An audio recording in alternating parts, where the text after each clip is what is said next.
Hey y'all, let me know if y'all can hear me. Give me a good thumbs up or yes, we can hear you down in the chat and let me know that everything is loud and clear. Let me turn up my volume a little bit.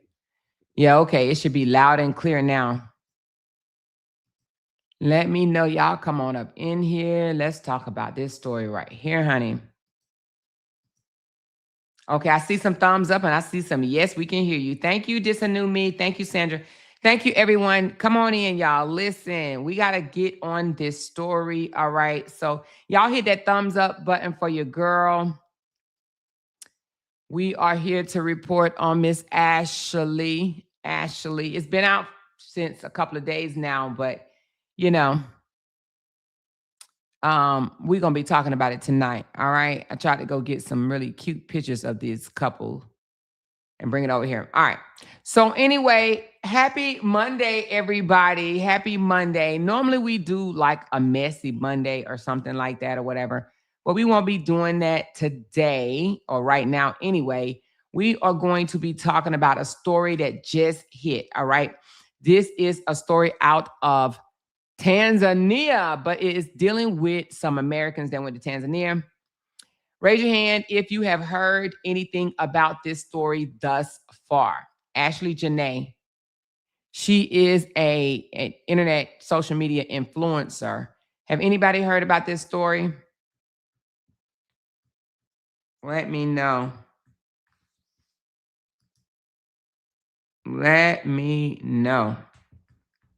But we're going to talk about it today, you guys. We're going to break down the timeline. We're going to give the background of who these two individuals are. Okay, she said I've heard snippets. Okay. We're going to be talking about who these individuals are. We're going to be talking about what we know so far that has come out. We're going to talk about even some of the rumors, but we're going to definitely let you know that they are rumors. Okay. And we're going to give our opinion about it because, baby, the story is suspect. Okay. Hold on. Let me take this allergy pill right quick. Hold on. I know y'all probably hear me. I'm a little congested. It was because of the babies was here this weekend, but give me let me take this pill right quick. Okay. Y'all know it's a struggle for me to take medicine. All right, so listen, before we get into this story, all right, about Ashlee Janae, her real name is Ashlee Robinson. We're going to get into it.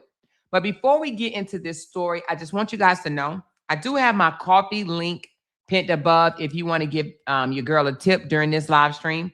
I also have a healthy goal set for tonight, okay?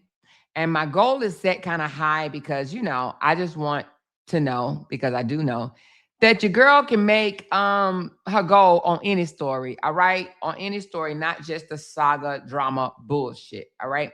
So we will be talking tonight about something that's non-saga related, all right? So first of all, for the 161 people that's here, thank you. Thank you for being here to hear about this story, all right? Now, before I get into the story, I want to say this. A lot of Americans, not a lot, several Americans have went international on a trip, whether it was a vacation or maybe even a mercy, like what do you call those trips? Not a mercy trip. What is it called? Y'all know what I'm talking about. Missionary trip, yeah. And they were unalived, right? Either they were found deceased or something tragic happened. And several of them do not get solved. They don't.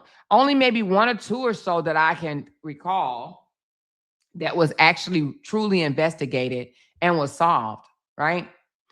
I say that to say it's a tragic that an American can go overseas, somehow don't make it back, and everything just goes silent. The family is left with so many questions, so many unanswered questions. Well, tonight we're going to be talking about Ashlee Robinson, which online she goes by Ashlee Janae. She went on a trip with her now fiance, because they just got engaged, Joe McCain, and she was unalived in Tanzania, in Zanzibar, Tanzania. All right. So First of all, let me show you this lovely couple. This is Ashlee Janae. She just turned 31 years old. And the guy you see here, I don't know his age, but he is older, an older white man. He is an American. His name is Joe McCain, rich, wealthy white man. I'm going to go over both of their bios in just a second, okay? She ended up unalive while on a trip just after an engagement. Okay. They literally just got engaged. All right. So let's tell who Ashlee Janae is. All right. She's a young lady from New Jersey. She was living there and she took a bet with a friend and went to Miami. She won the bet and she uprooted from New Jersey. She applied for a position in Miami, got the job, and literally said, I'm done with New Jersey. I'm moving to Miami. Okay. Now, a lot of people don't step out like that, right? They're too afraid, not ambitious enough, not determined enough, and they end up staying in their hometown forever. However, Ashlee took a leap. Okay. She literally went on a vacation to Miami and applied for a job and moved there. Okay. How many of you guys have ever done that? Went on a vacation, loved it, said, shoot, I'm gonna apply for a job. And if I get a job, I am out of there. I am out of wherever I am, and I am going to stay here. How many of you guys have ever done that before? Took a leap of faith. And when she went on her vacation, it wasn't that, oh, I want to live in Miami. She literally went to Miami and was like, ooh, I like this. If I can get a job, I'm staying. Okay, so that has happened to you before, Ashlee? Yeah, so not too many people are bold enough to do that, but she was. Okay, she's like, shoot, I'm moving. So that's what happened. She moved to Miami and she met Joe. But let me give you a little background of her. Ashlee Janae, real name Ashlee Robinson. Okay. Now online, she spells her name Ashlee Janae. But her real name is actually spelled Ashly Robinson. Okay. So her social media name is slightly different than her real name. Okay. Spelled different, Ashlee, and the last name is different. 31-year-old lifestyle and travel influencer. She's known for luxury trips, living her soft life, being in her feminine energy. She does feminine energy content, high-end, cultivated lifestyle images. She had between 70 to 80,000 followers. All right. She was based out of Miami and she has Portland ties. All right. So, she came out as a social media influencer pushing a soft lifestyle, like a real one, where she was actually really traveling, really eating at fine restaurants, really shopping, really dating rich men, really living the soft life. Okay. Now okay. Some years back, right? This thing came out with a lot of Black women influencers. They were showcasing their soft life, dating white men, saying that Black men were basically like, they didn't treat us well enough. They didn't make enough money. They didn't, they wasn't all out for us, right? They wasn't ambitious enough or whatever. And they start dating these white men and they then start trying to show other Black women, girl, drop your zero and get with you a hero. Leave these Black men, these dust bunnies alone and marry rich. Be a arm piece for a rich white man. Like that's the lifestyle that she promoted. Okay.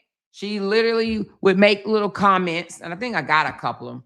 She made comments in regard to Black men not being good enough, okay, to date. I know I have one where she says, let's get to the one where she says, I think she said, every Black man wakes up and find a new way to embarrass us. Let me put that up for you guys right quick. She was very vocal about her intentions, right, of being a arm piece for a rich white man. All right. Now, I will say this. Okay. So this is what she said. Oh, they took out the date. So this is what she said. I don't know the date, but it says every black man wake up and find new ways to embarrass us. And then she says, there's nothing like a man who lets you rest in your feminine energy. So you know how sometimes black men say that black women are too aggressive, black women are too vocal, too feisty, too loud, and things of that nature, right? However, she's basically promoting like white men love that in a black woman, right? A white man allows her to be her, a white man allows her to be soft, and it's been also said that a black man will kind of demand his black woman to work, but he will allow his white woman to stay at home and be a stay-at-home mom, a stay-at-home wife. But if he's with a black woman, no, she has to have a job. She has to also bring in an income, and they got to be living like roommates, basically, right? So that's a thing that's been said out there. So she's basically promoting she could literally just be soft, be her, not have to work, still get taken care of, still get spoiled, to the max or whatever, still get treated like luxury, like a queen. But she's saying black men, nah, they didn't do that. Okay. They wanted us to be quiet. They wanted us to cook, clean, have their babies, not talk back, not be aggressive, and so forth and so on. So anyway, I'm only pointing that out because that's what she promoted. Okay. And she actually taught classes to other females in how to get them a white, rich, successful man as well. And was Joe forever successful? He was definitely successful. Let's talk about him for a second. His background was in finance, tech, and crypto investing. All right. He was a crypto investor, owner, and founder of Asymmetric Financial. Okay. He was considered very wealthy, high level professional. And yeah, so this wasn't just a regular couple. She was a beautiful model and influencer. She meets an investor and they showed off their lifestyle, their fancy, high value lifestyle. Okay. So lifestyle meets money. Yeah. So every photo you pretty much see of them scream money, money, money, money. This is her sitting floor seats of some type of concert that they were in, okay? Floor seats. So that's how they did it. Louis down, most expensive, everything. I don't think she owned no Michael Kors or no Coach or nothing like that. She was definitely high value, high brand, and all of that, right? So they definitely pushed high value life, okay? So she literally lived the soft life that only one could dream of, all right? So what happens? She wanted to take a trip of a lifetime, and she did. The trip was to Tanzania. See, some people live soft life in Atlanta or Florida or, Chicago or, Texas, but she went to Tanzania with her boo, okay? So it was supposed to be a birthday celebration, her 31st birthday. She wanted to go on this trip. She called it a trip of a lifetime. And they went, right? But before I talk about this trip, I will say their relationship was public on her page. She promoted him. She posted him all up and down her Instagram. Let me pull up her Instagram right quick. I didn't have it pulled up, but let me just go to it right quick and let you guys see that she definitely promoted him to the max. Ashlee Janae. Hold on, here she go. So let's go to her page right quick because I want to point something out. She was definitely wanting the world to know my man, right? So she promoted their luxury. Look at these type photos that they made together. All of these photos that she posted of her soft life, beautiful young lady. She posted of her soft life shopping, okay? High brand, high fashion. She was forever taking beautiful photos, living a real soft life.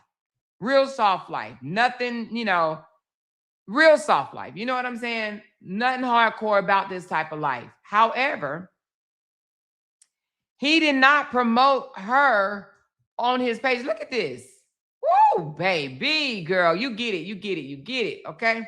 So, real soft life, she promoted herself. Okay. And she also promoted him. Her rich, older, white man. Okay. He was also from America. Look at them.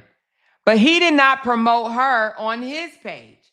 All he talked about on his page was finance, crypto, wealth. You know what I'm saying? He never posted her. However, he commented up under her post. So he definitely wanted people to know, yeah, I'm him. I'm him. I'm with her. Yeah, this is mine. That's all mine right there. But he did not promote her on his page. Okay.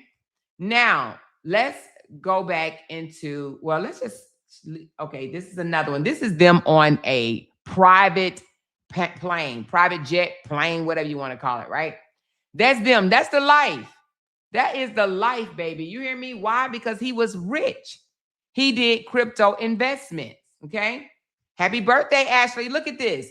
This is a floor mat with a bunch of roses that spells out happy birthday, Ashlee, while she's feeding a giraffe at their villa in Tanzania. How nice, right? How nice. How lovely. Who wouldn't want this to be them? Now, this was their engagement video. Okay, I want y'all to take a look at the engagement video. Hold on, I don't know if any music is to be played, but oh yeah, we're gonna turn the music off.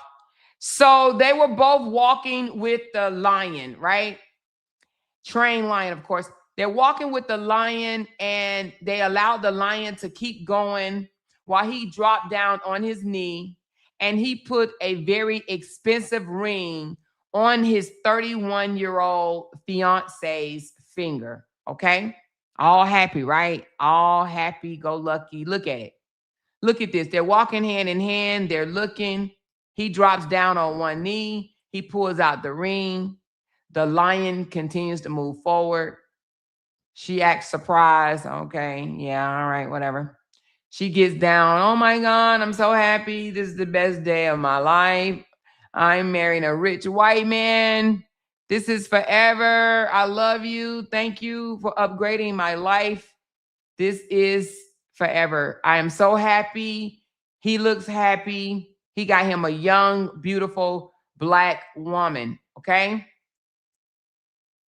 All right. So we ain't done though, y'all. Honey, we are not done. We are not done. We are not done. Let me take this down. Okay. So let's get back into the story.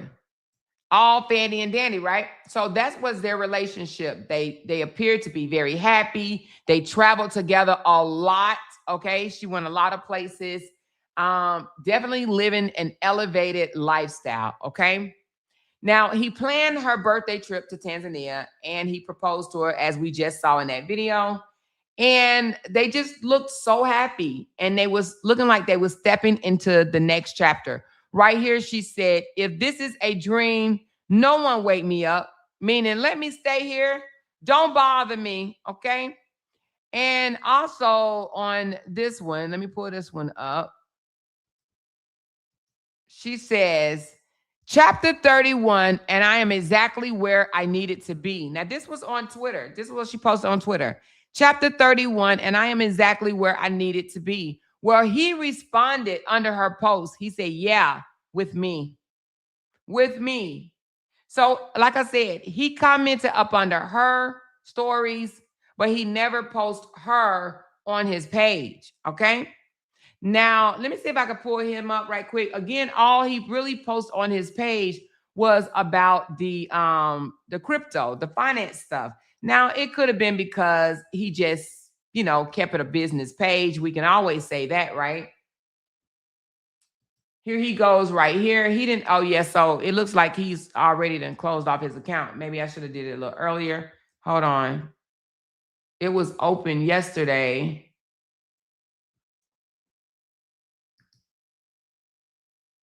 Okay. So it looked like he may have made it private. I can't pull it up like I did yesterday. So, but he did not post her. Matter of fact, from what I've heard from bigger bloggers, they said that the things he posted on his page was again about his crypto, finances, and things of that nature. And even after her death, he still was posting that. He still was posting crypto, finances, and things of that nature. He still was posting, hey, about his hedge fund. He didn't skip a beat, okay? While she is reportedly unalive, he's coming back into America without her, and he is still posting crypto information, finance information, okay? Now, it was also said, she said he closed out his accounts except for Twitter. Oh, okay. So the Instagram account is closed. That's the one I just looked at now. It's also been said before he closed his account, people noticed that he was also like a far right type of guy, right? He posted things in, like, I'm not going to say white power, but in defense of white men, right? So he was a far right type of guy, a Trump lover, and just posted things that you would think you with a black woman. But hello, Abraham Lincoln had a whole lot of mixturing, okay? Mixturing. Now, what am I trying to say? Some of these men that may even be far right, hey, they get with the chocolate too. For whatever the reason, they get with the chocolate too. Okay, look at Justin. Anyway, so why am I saying this? I'm saying this to say, yeah, even though he had her on his arms, he still posted his ideologies about black people are lazy, white people, they trying to destroy the white race, trying to get rid of white men. We need to have more white babies to keep white alive. That type of stuff, right? So he was definitely a far right white man. However, let's continue the story. Let's put up another photo. So, like I said, that he really spoiled her on camera, right? He spoiled her. He looked like he took her to all these nice places. And most women will see this and say, I want that life at any cost. I don't give a damn, right? I want that life. This is the life. Give this to me, because if I got to deal with a man anyway, I would rather have a rich man that take me on these fine trips, treat me nice, and yeah, having me living in luxury, right? So nevertheless, they went to this luxury villa in Jury, Zanzibar. Okay, very nice. It was reported that the luxury villa was $900 and some odd dollars a night. Now I have to admit, I ain't never stayed in nowhere that fancy before. $900 a night. Hell, I thought $400 a night was a lot of money. You know what I'm saying? But $900 a night. I have not upgraded my travels to that yet. Okay, not to that yet. Maybe one day.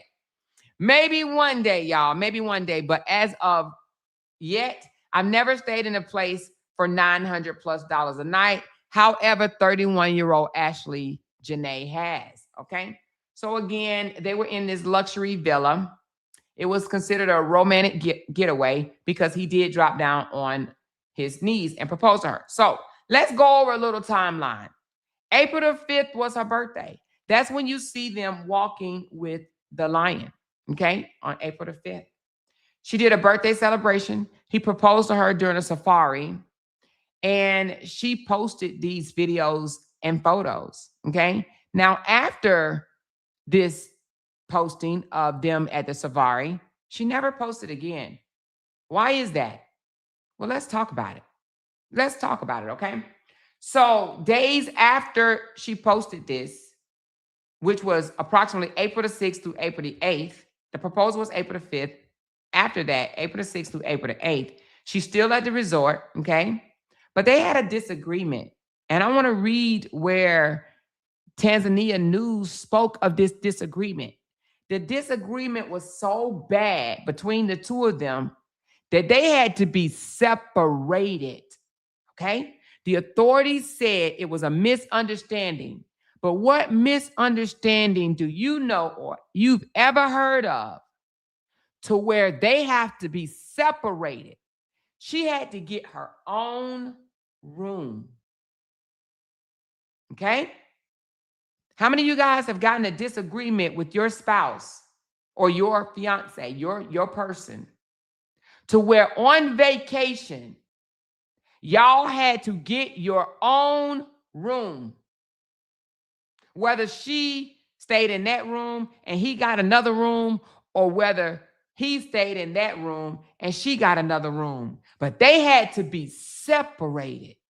Why do I put emphasis on that?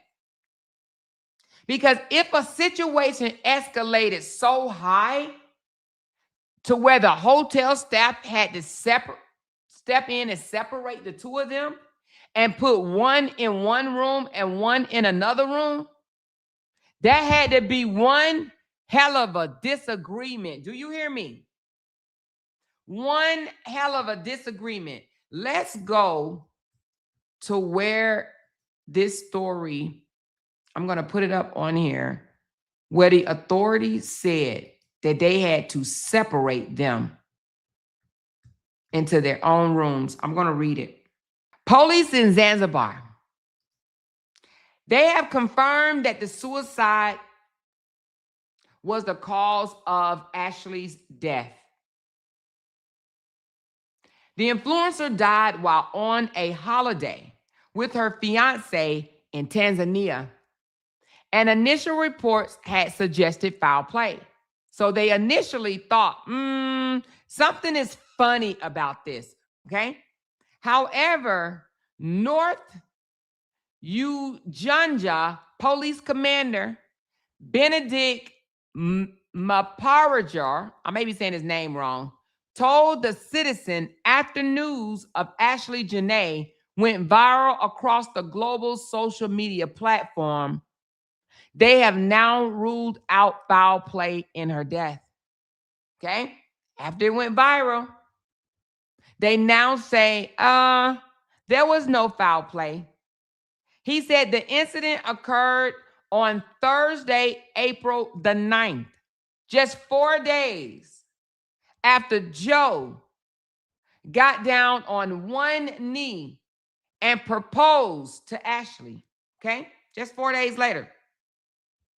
He said when the woman is said to have hung herself using a piece of her own clothing from a dress inside of her wardrobe. So he's saying that Ashlee unalived herself with her own dress. The regional police chief said the couple had been staying together, but later had a disagreement. That disagreement prompted hotel management to separate them into two different rooms. The fiancé, as it was reported, had disagreements, and later hotel management decided to separate their rooms. So the woman had her own room and the man had his. The police commander said the matter was reported to the Nanjui police station. I may be saying the name wrong, but a police station over in Tanzania. After the hotel staff raised an alarm that a guest was suspected to be suicidal. She was still alive when the matter was reported to police. She was rescued and taken to the hospital. However, she passed away the following day, which was April the 10th. He said the body remains in Tanzania pending further examination before arrangements for, I think that's called repatriation to the U.S. are made. Okay, the shipment of her body back to the U.S. According to circulating social media reports, Ashlee had traveled to Zanzibar to celebrate her birthday, which was April the 5th. So her birthday and the proposal, same day. During the trip, McCain allegedly surprised her with a marriage proposal during a safari, an event later described by her family as memorable. The couple was staying at a Zuri Zanzibar resort when this incident occurred. So again, she was found inside her room with a dress around her neck where she allegedly reported that she attempted to unalive herself. So yes, you heard me. When they found her, she was still alive, just unconscious, but she was alive. She later, the next day, passed away. Now, it's rumored, which the family has put something out there, and we're going to talk about what the family said in a minute, and some of her friends, Savannah Britt, said, okay? But before we get to the family statement, let's talk about some things that has been rumored. The family did say, don't believe nothing from nobody else but us. However, I'm going to tell y'all some of the rumors. Some of the rumors was that this incident happened and he didn't alert the hotel staff until 2 days later. 2 days later. Him and this young lady had been dating for a year. It made 1 year in November of 2025. So a little over a year, because it's now what, April? So they were dating for a year plus, right? Which means he's met her family. This man has yet to contact her family, but he's posting online about his crypto, about his currencies, about getting to this hedge fund. He's still posting his financial stuff, which someone just said in the comments that he's since shut down all social media platforms except for Twitter. Okay? But guess what he did do?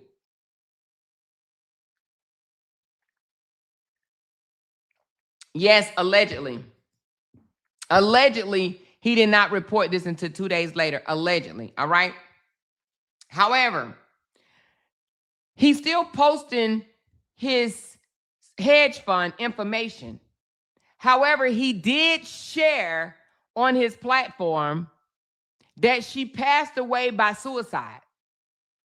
Now, I'm talking about a guy that did not post his fiancé before.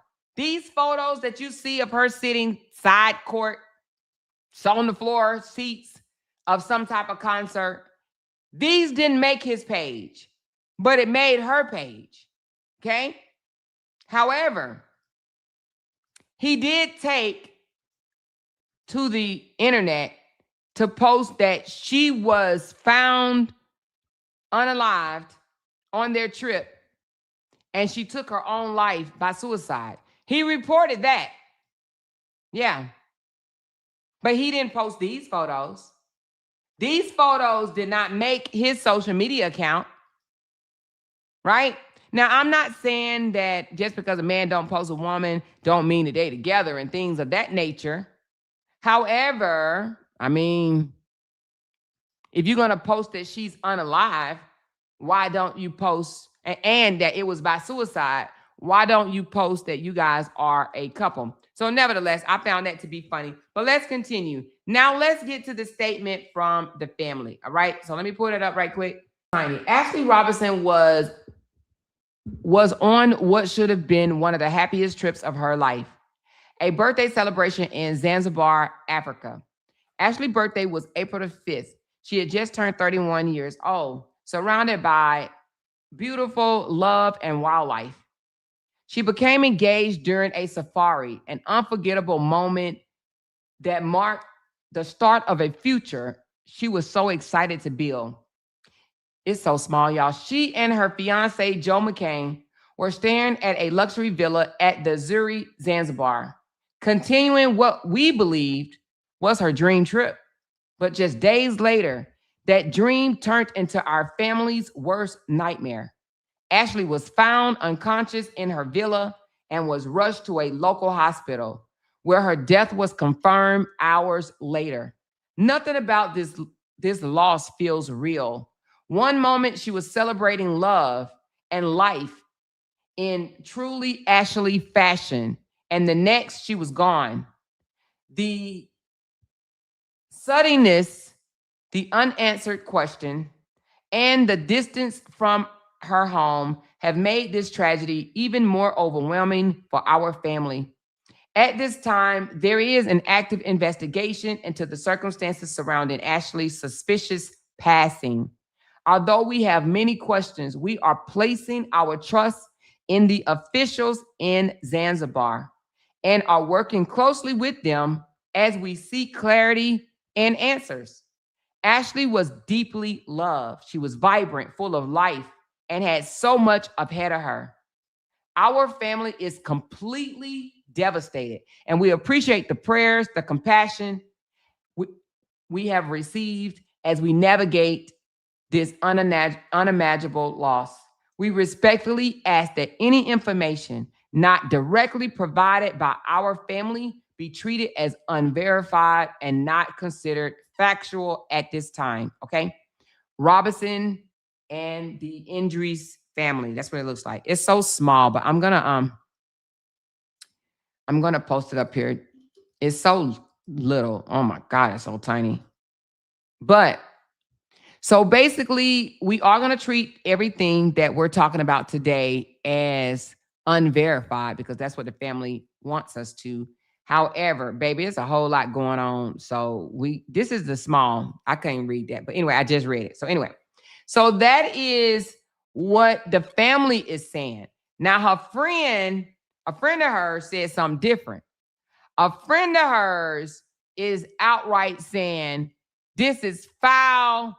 This is not my friend. We need justice. We need to find out what happened. This is in no way, fashion, or form something that Ashlee would do, period. Okay, let's put that up. Savannah Britt, we need justice for my friend Ashlee Janae, who was found dead in her hotel in Tanzania, and her fiancé, Joe McCain, claims that she hung herself. Anyone who knows Ash knows that she would never commit suicide. We need answers now.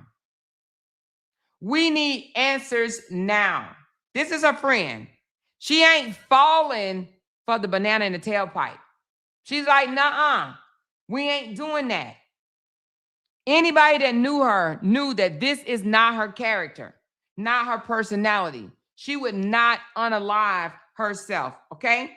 So whereas officials want us to believe that she just got mad, ran back to her villa, or was separated, ran back to her villa, and just tied a dress around her neck, no. Savannah said, I ain't having it. I know Ash, and Ash wouldn't do that. Now, what we don't know is what the argument was over. We don't know that. And she's put this on Twitter. Let me put this version up right here because I like this one better. Hold on. That's where he is blogging at on Twitter, right? So she's making sure that she puts this on Twitter to let people know as well. Okay, so she put the nice little picture of them feeding the giraffe. I mean, not the giraffe, the zebras. And she's like, no, we need justice. And we need answers now. Everybody that knows her know that she would never do this to herself. She would never commit suicide, okay? So, but I also want to show you guys something that's very alarming, all right? Now, I'm going to grab these all together and put these up. Now, this is all speculative, of course. All allegedly. We don't know what this really meant. But when she was posting photos of her and her man, Joe, it was people under the comments. And they were making statements that now have people wondering, what did they know? Or did they know anything? So somebody wrote, what a dummy. He would KIU one, the slave owner. Now, we don't know who this person is. They don't have a picture or anything. But he literally said, what a dummy. He would KIU one, the slave owner, right? Then somebody else posted, this was just weeks before her unaliving. This is a white man. He is going to harm you. You get out. Again, we don't know these people. I don't think she know these people. He may not even know these people. This could be a fake profile. But just weeks before this happened, she was warned, get out. He's going to harm you. Here's another one. We don't know these people. This is 20 weeks. He going to kill you. And this person laughed with it. So several different posts up underneath photos that she posts of the two of them, people were saying, he's going to KI you. He's going to KI you. He's going to harm you. Get out. Again, this could have just been by coincidence. It could have just been some haters. It could have just been people that saw a white man and a black woman and just automatically assume, yeah, he's going to get you. We don't know. But what we do know, 4 days after a proposal, 4 days after she turned 31 years old, she was unalived. Now, we don't know if he did it because the Zanzibar officials said they have ruled out foul play. However, they got in a disagreement that a lot of people are trying to sweep up underneath the rugs. A disagreement that separated the two of you to where you had to get your own room. Many people get into disagreements, but do they have to separate rooms? What in the world could they have been arguing about to where they could not stay in the same expensive as a villa? That's very suspicious to me. What in the world would make them so angry to the point where they can't even sleep in the bed? They're engaged now, you know. This happened after the engagement. They're engaged, and now they are in a whole different room. Her birthday trip. Who wants to spend a birthday trip, you in one room and I'm in another room? Okay? And who initiated the disagreement? It said he was in a disagreement with her. So again, and this is what the officials are saying. Now, I'm going to say this.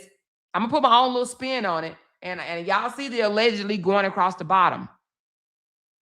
Tanzania, no matter how beautiful it is, it's still Africa. And this is no disrespect to Africa. Let me just put that out there. No disrespect to no country in Africa. However, money talk and bullshit walks. This man, Joe McCain, was a very wealthy man. He had large money, big money. He was the founder of a hedge fund, you guys. He was filthy rich. Money talk and BS walk. Now, I'm not saying that this happened. Again, this is just Amora's opinion. Just my opinion. He could have paid off the officials to end this investigation, to say that there was no foul play. Now, I'm not saying that's what happened. I'm not saying that's what happened as a fact. Don't nobody come sue me. But what I'm saying is money talk and BS walk. This is a whole nother country. And it's a black country. And money talk and BS walk. Somebody could have been slid something, the investigator, the chief, or whoever, to end this, to wrap this up, okay?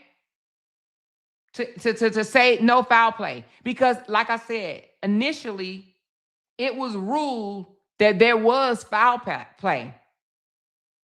Because she allegedly took a dress of hers, tied it in like a noose, put her neck in it.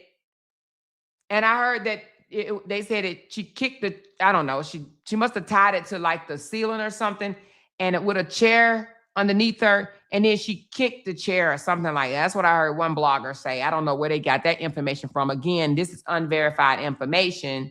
However, one blogger said that she, it was said somewhere, and I think this was on Lipstick Alley or Lip Gloss Alley or something like that, that she kicked the chair, and that's how she was able to strangle herself with the damn dress. I don't know no dress that could be tied that goddamn tight that will suffocate you. I just don't know of one. I can't imagine. A dress and a rope to me is like two different things, right? A dress can be so tight that it can literally strangle you. You know, I I can't even picture it. I can't even. Hold on, let me go get a dress right quick. I'll be right back. Hold on. Okay, can y'all hear me? Well, let me just say this. I went and got one of my dresses, and I kind of got like a thin one. And oh crap, I put it around my neck, and then I put it like in a knot, right? Y'all can try it too. Go grab one of your dresses. I put it in a knot, and now it can't choke the shit out of you now. It can't choke the shit out of you. So I put it around my neck. However, it doesn't seem like there's enough left of the dress to be able to tie onto something. She would have to be very crafty to even be able to put this around her neck, climb up on a chair, and then tie this to something, because I would think either the dress would rip or the goddamn ceiling would fall or whatever. But anyway, that didn't feel good around my neck. I'm claustrophobic, so I can't stand stuff like that. But nevertheless, I would think the dress would, I mean, she wasn't a big girl. She seems very tiny.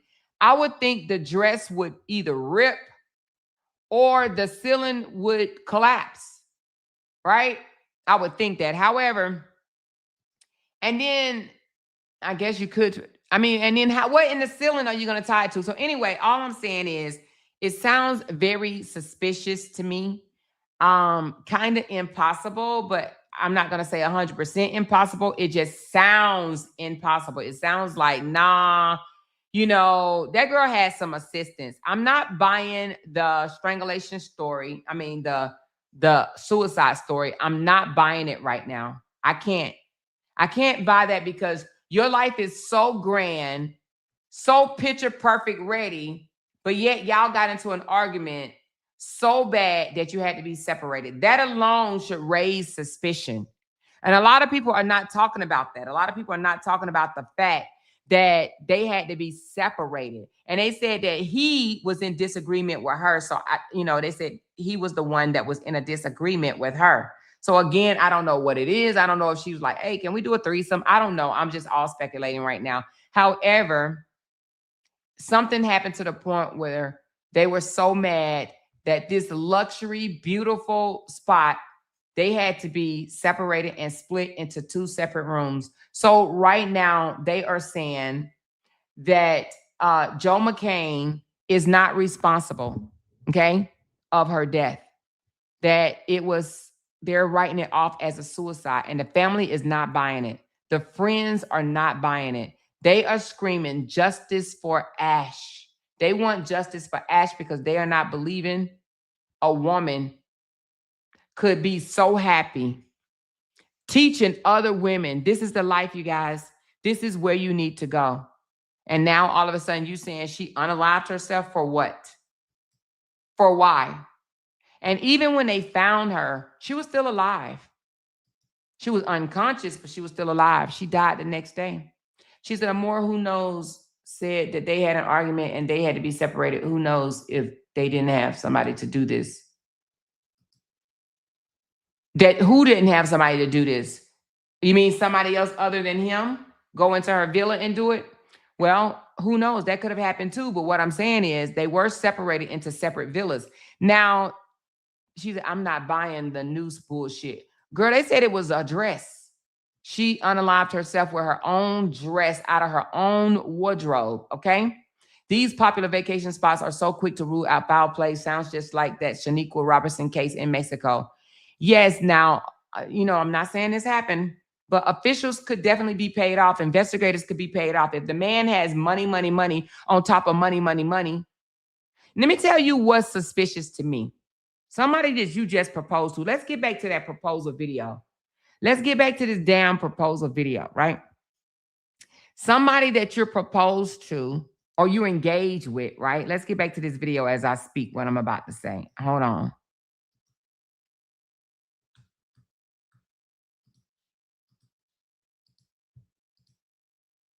Oh. So somebody that you're proposed to, right? You're engaged with, I mean, is unalived. And you come back and you haven't even reached her family. You ain't even called her family to give your give your condolence and say, and cry and say, oh my God, like I'm broken. Like, what the hell? Like, please help me understand this. Like, come on. The family said he has not reached out to them. And then you come back and he shared what the officials have said, and that's ruled a suicide. He shared that. It's like, yeah, let me go on and tell the people, boom, boom, boom. They saying it was a suicide, right?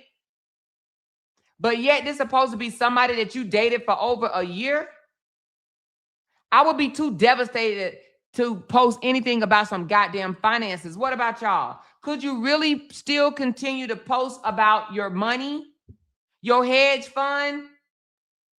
This reminds me of the David 4V, DV4V. He continued to have a concert when they said that Celeste was found chopped up in the trunk of his Tesla. He still had a concert. This man is still promoting and posting about his money. But his fiance is in Tanzania. Her body is still in Tanzania. They haven't even released her body.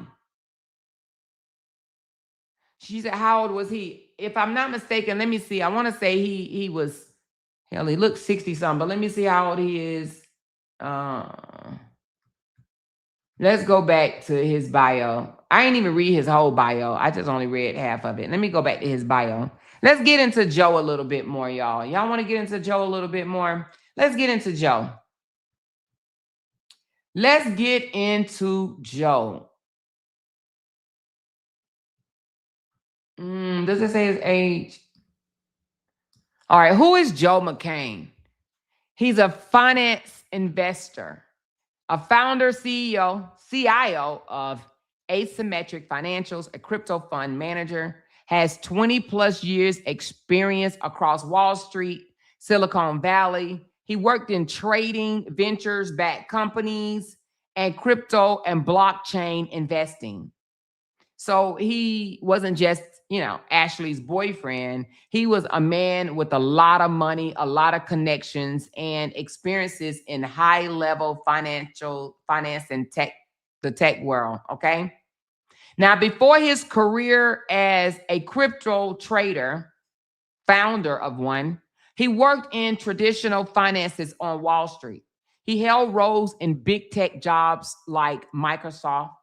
Then he transitioned into the crypto investment, running his own fund, Asymmetric Financial. Asymmetric is just one-sided, a one-sided financial company, managing large investments in digital assets. Well, he's basically a tech-savvy investor who moved into crypto early and built a name there, okay? He was money on top of money on top of money, okay? It was reported that he managed a high-performing crypto fund, estimated wealth, where it just says multi-millionaire range, okay? It don't say the amount, it just says multi-millionaire. So that is what explains the luxury trips, the safari proposal, and the high-end lifestyle that he provided Ashlee. But late 40s, early 50s, I would have gave him in his 60s, but it says late 40s, early 50s. So it doesn't give me the exact age, but it was an age gap, because even if he's late 40, early 50, that means he's 20 years older than her. She's just turned 31. So if he's early 50s, then that's almost 20 years older. Okay. So that's an age gap, but it's not unheard of. People do it all the time. So, I mean, especially rich white men, rich black men do it too. So they go and get these very, very young girls, because they don't be wanting to, deal with us old women we all set in our ways and shit like that or whatever. They want the young mind. They go after the young women. So, and men with money, they're going to go get what they want. All right. So again, he was a filthy rich man and he want what he want, She said he was a sugar daddy. Yeah, I guess if you could say that, sugar daddy. So, but again, the concerning things is that one, he never posted her before. Even she was all up on her Instagram, posting him every chance, every second or whatever. Not just Instagram, TikTok. They said TikTok, she posted him. She celebrated him. She wanted other women to want her lifestyle. She wanted other women. She actually taught classes to other women. You want to learn how to get a life like this? Pay such and such amount and join my class, and I'll teach you how to get them, have a lifestyle like this. And women were buying into it. They were like, oh, sign me up. Where do I go right now? I want this life.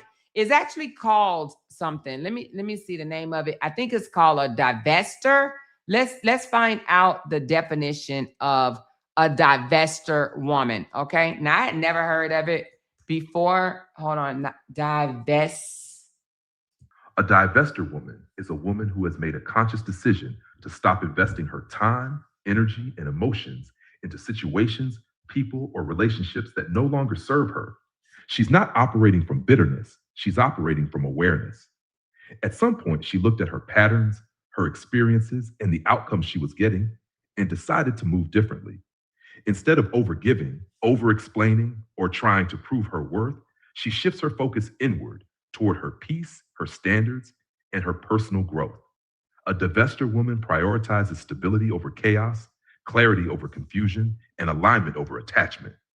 She becomes intentional about who she allows access to her life, and she no longer entertains anything that feels draining, inconsistent, or beneath her standards. For her, it's not about excluding people just to exclude them. It's about protecting her energy and making choices that reflect the life she actually wants to live. At the core, a divester woman is simply saying, I choose me, fully, unapologetically, and without negotiation. So it's a new word for gold digger. No, I'm just kidding. Listen, I said it's a new word for gold digger, but no, basically a woman that literally, don't date below what she wants. Okay. A woman that basically says, I'm only going to date upwards, or, if I want a rich, wealthy man, that's what I'm going to do. Right. I'm going to date only a very rich, wealthy man. I'm not settling. I don't want no dust bunnies, dust buckets. You can't even look at me if you don't make the amount of money that I want you to make. Yeah, so it's just a high fashion word for gold digger. I'm going to ask, would you consider this a gold digger? Not necessarily. And honestly, that's where people get it twisted. Okay. A divester woman and a gold digger are not the same thing, even though some people try to label it that way. Here's the real difference. A divester woman values stability, consistency, and alignment. Wants a partner who is financially responsible and emotionally solid, is focused on peace, lifestyle, and long-term security. Is also usually working on herself and not just looking to be taken care of. A gold digger is primarily focused on money and material gain, may overlook character, respect, or compatibility for financial benefit. It's more about what she can get, not what's being built. The key distinction, a divester woman is saying, open quote, I'm not dealing with struggle, inconsistency, or chaos anymore. Close quote. A gold digger is saying, open quote, what can you give me and how fast? Close quote. Wanting a man who is financially stable, secure, and able to contribute to a certain lifestyle does not automatically make a woman a gold digger. It becomes that when money is the only requirement, there's no value placed on character, respect, or compatibility. The relationship is purely transactional. Okay, so that's the difference. All right, a gold digger is just a trashy ass woman that want to know how much money they can get and how fast, and they're willing to do pretty much anything for it, okay? And the divester woman, she wants more than just money. She wants the experiences. She wants the respect. She wants the lifestyle. She wants the stability over chaos, okay? She wants the alignment. She wants the connection. And a gold digger just wants the money, and it don't care how they get it, through lying, through screwing and all that other shit. All right. So a gold digger is just a nasty, broke ass woman from the hood. That shit. A broke ass woman. A broke ass woman from the hood that just want to come up out of the hood. Whereas a divester, yeah, she got something to offer. I don't know, you guys. What are y'all saying? Is it the same? Why y'all making me laugh? Why are y'all making me laugh? But anyway, do y'all consider this the same? Would you consider Ashlee a gold digger, or would you consider her a woman that just wanted an upgraded lifestyle from a man, a wealthy man with money? Okay, so Spicy said it is not the same. I'm beginning to think it's not the same either, Spicy. You hear me? A gold digger is just a broke down. A gold digger, anybody that considered them a gold digger is just a broke down woman. She was a dusty and wanted someone to just give her money to fix her situation. Okay? And a divester, which this is my first time ever hearing of a divester. This is my first time ever hearing of a divester. Do we have any divestors in here? A woman that dates upwards. She wants the lifestyle. She wants the man. She wants the character. She doesn't want the chaos. She wants to definitely be seen, show off. She wants the fashion. She wants it, all. She says it's not the same. She was not settling for less. Yeah, so a divester woman does not settle for less. However, a divester, she was taken on this trip to Tanzania, okay? Gold diggers just show off purses, and material things, even though she did do that as well. We'll get to her TikTok in a minute. But they show off, they think, Michael Kors bags and Coach bags and things like that is of value. And she shows off trips with zebras and lions and, side floor seats of concerts and things of that nature. All right. She said Tariq Nasheed always talked about them. Oh, he talked about the divestors. Okay. So Queen T said gold digger equal black woman divester. Wait a minute. Gold digger equal black woman divester, fantasy word for a white woman. Oh, wait a minute. She said a gold digger equals a black woman divester. Fancy word for a white woman.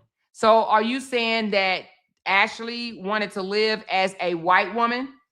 Is that what you're saying? She said, I can't mess with no broke man either. Well, all I'm saying is she definitely wanted to date upwards, and she did, okay? All right, so this is Ashlee right here. She had 15,000 followers on Twitter. I would think she would have more. But anyway, 15,000 followers on Twitter. And here she goes. She's showing off a wedding dress. She's, you look stunning in your wedding dress. Who's the lucky guy? She was forever taking photos, She's sitting here. Oh yeah, this is one that they said, you want some tacos? They did like a little skit, right? And it was like, you want some tacos? Yeah, I want some tacos.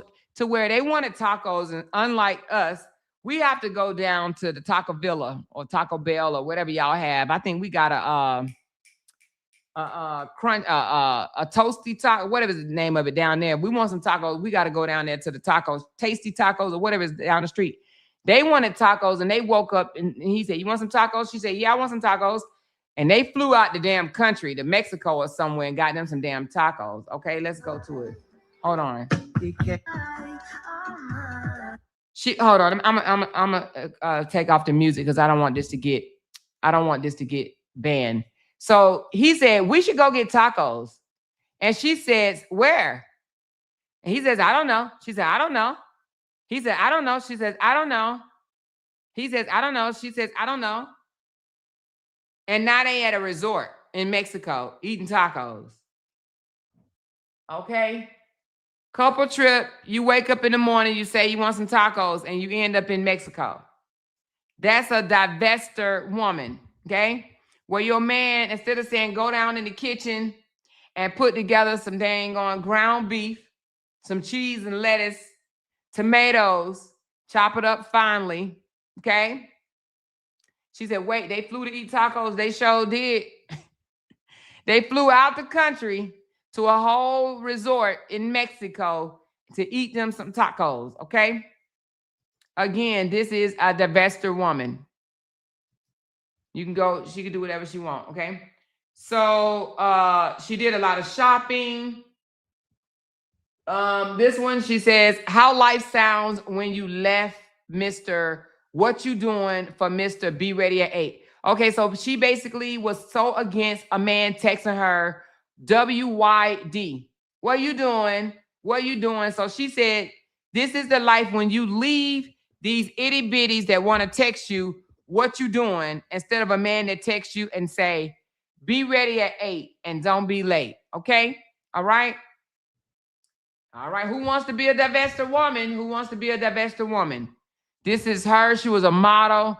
Now, it is a story that she said she wanted to be a model even before even meeting this guy or even moving to Miami, but they told her she was too short and too chubby. So she worked on her fitness goals, and boom, model. Okay. So basically that was her way of saying, don't let anyone ever tell you that you can't be what you desire to be. Again, she was once told she was too short and too stubby. These were her own words. I went back and looked at some of the interviews that she came out and spoke about, okay?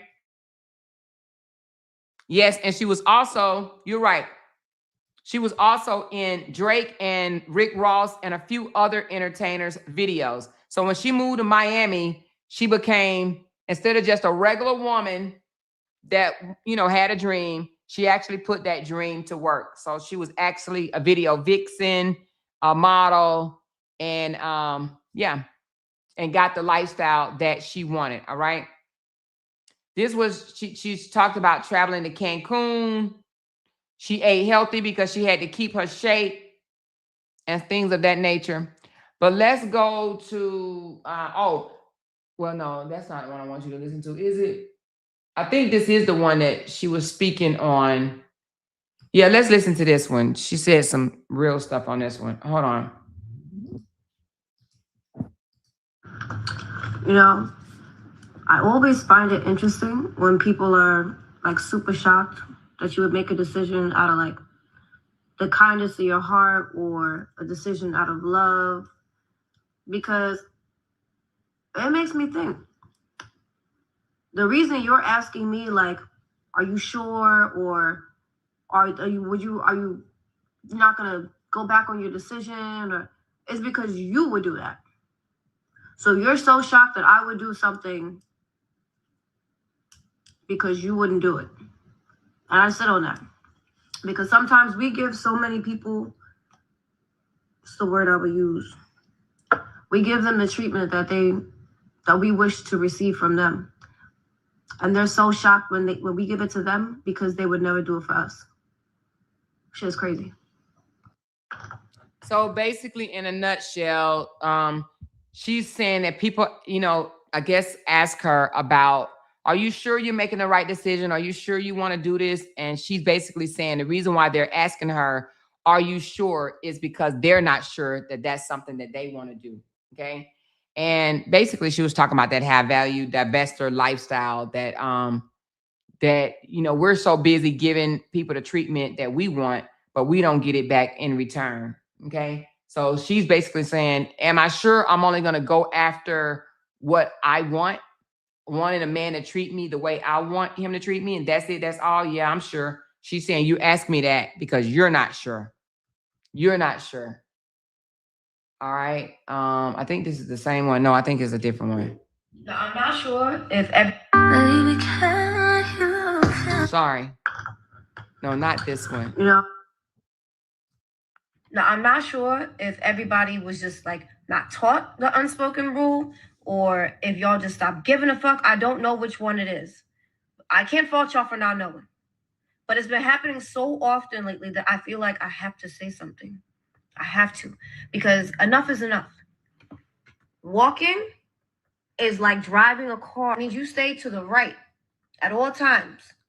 You stay to the right. Only time you go to the left is if you got to speed past somebody on the right. That means if you're walking in the mall, all the stores is on the right-hand side. Boom, store, store, store. Only time you cross over to the left is if the store is on the other side. If you are going up the stairs, you stay to the right. The person coming down is going to be on your left and their right.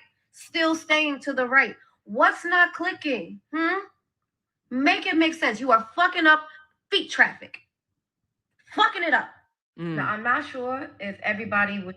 So I guess she's trying to teach people in the mall how to shop, okay? It's just like driving. Stay to the right unless you're ready to cross over to the store that's on the left, all right? Feet traffic. So, but yeah, this is Ashlee. This is her life, okay?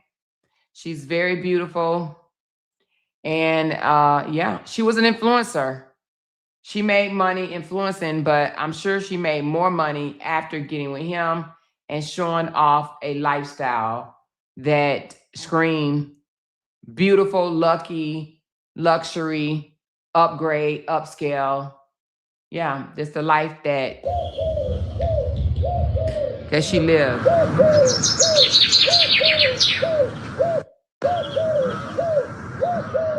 And she named this one, This Little Life of Mine.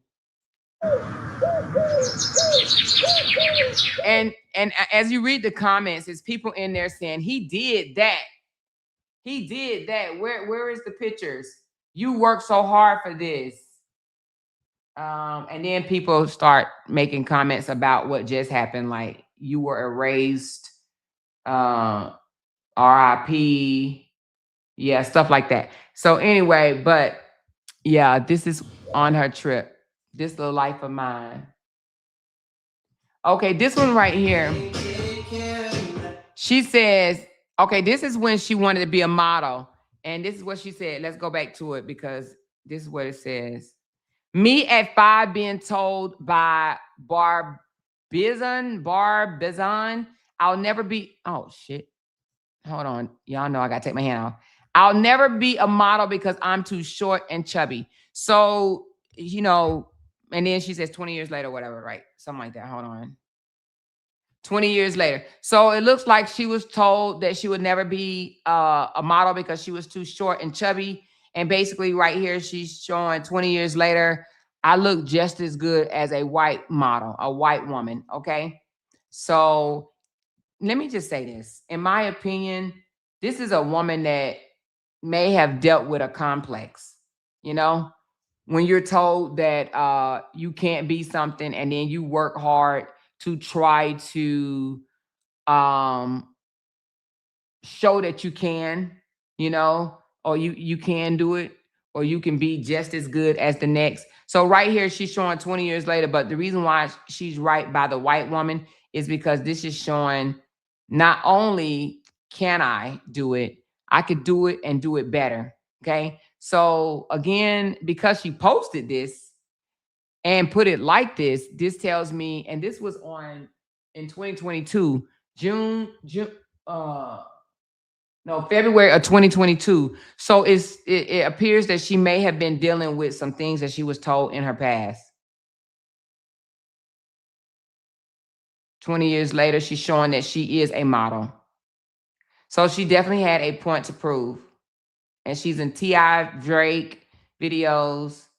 Yeah. So basically, she's basically saying, don't let somebody tell you what you cannot be or not do. All right. So again, I'm not saying that she unalived herself, but it does seem to be some type of mental something there. Now, let me see what this says. If it's music, I'm going to have to turn it off. Wait a minute. Hold on. Yeah. Okay. So the perfect heel doesn't exist.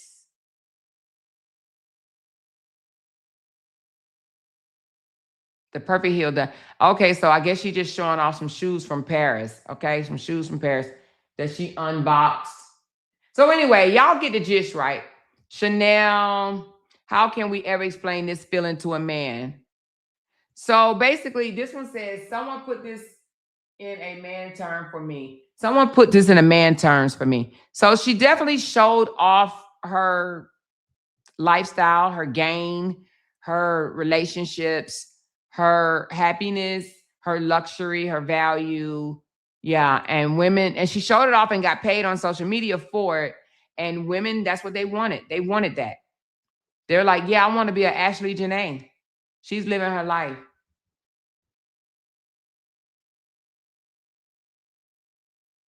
It says Janae owes me nothing. I don't know what that means, but so anyway, she looks very nice in this outfit. I've known other people that put on outfits like this that just do not look nice. They look like they going to hang out on the street. But she actually looks nice, well put together in this outfit. I guess you got to have the body for it or whatever, but it ain't something that I would do, walk out like that. Maybe because I don't have the body for it, all right? Wait a minute. Glenn, my big sis, hey, big sis, she said it's not just shoes anymore, it's red bottoms. Well, girl, you know, I ain't never owned a pair of red bottoms in my life, so I wouldn't know the difference between a red bottom or a silver bottom, baby. You hear me? I thought people just take some red paint and just paint up underneath them, hell, or stepped in some blood or something. I don't know. But, you know, it is what it is, you know. But, okay, they weren't just shoes. They was red bottoms, all right? But anyway, she was a very, very beautiful, very, very well put together type of woman. She said she paid for that lifestyle. Let's talk about that for a moment.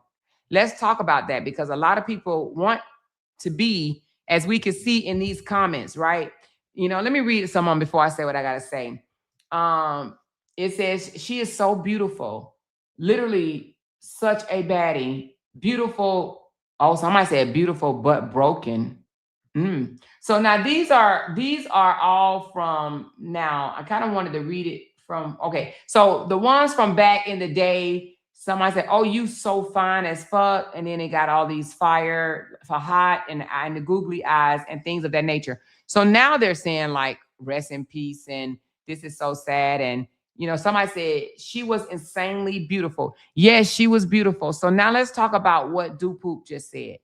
She said she paid for that with her life. Let's talk about the seriousness of this. A lot of people look at the lifestyle. They look at the gifts. They look at the purses. They look at she's got flued out, the getting on the plane, going and eat tacos, you know, in the, you know, nice, fine resorts and things of that nature, right? And then you have to say, all right, is it worth it? Now, they don't all end like this. Every upscale lifestyle that a woman is afforded, it don't end like this. But at what length will you go to live a life like this? Now, let me just tell you, let me point out some concerns that I have. A wealthy man like Joe, okay, that very high value, very marketable, rich, filthy rich, said to be in his late 40s, early 50s, founder of a hedge fund company. Why is he single? Or is he single? Where's his children? Where's his family? Where's his connections? Why isn't he posting her? And why now is he not grieving to the point where he's still posting about his hedge fund? Right? So you ask yourself, if this is a man, I don't know if he was single. There is rumors that he was married, but if he was single, right? Why? A man like that, single? In my mind, that rings, some ain't right with him. If you filthy rich like that and you're single and you a man, in America, it don't add up. Something is not right. Something is off. In your late 40s, early 50s, something is not right. Yes, red flag. And then you posting, let's see if we can pull up his Twitter account. You posting white ring shit. You know, I mean, what is it called? Right wing, meaning, you know, like political stuff. That's what they call it, political stuff. Hold on, it's telling me I gotta sign in. I don't know why it's always making me sign into these accounts. Hold on, y'all. Let's go to Twitter. She said, no shade, he looked crazy. You're not the only one that said that.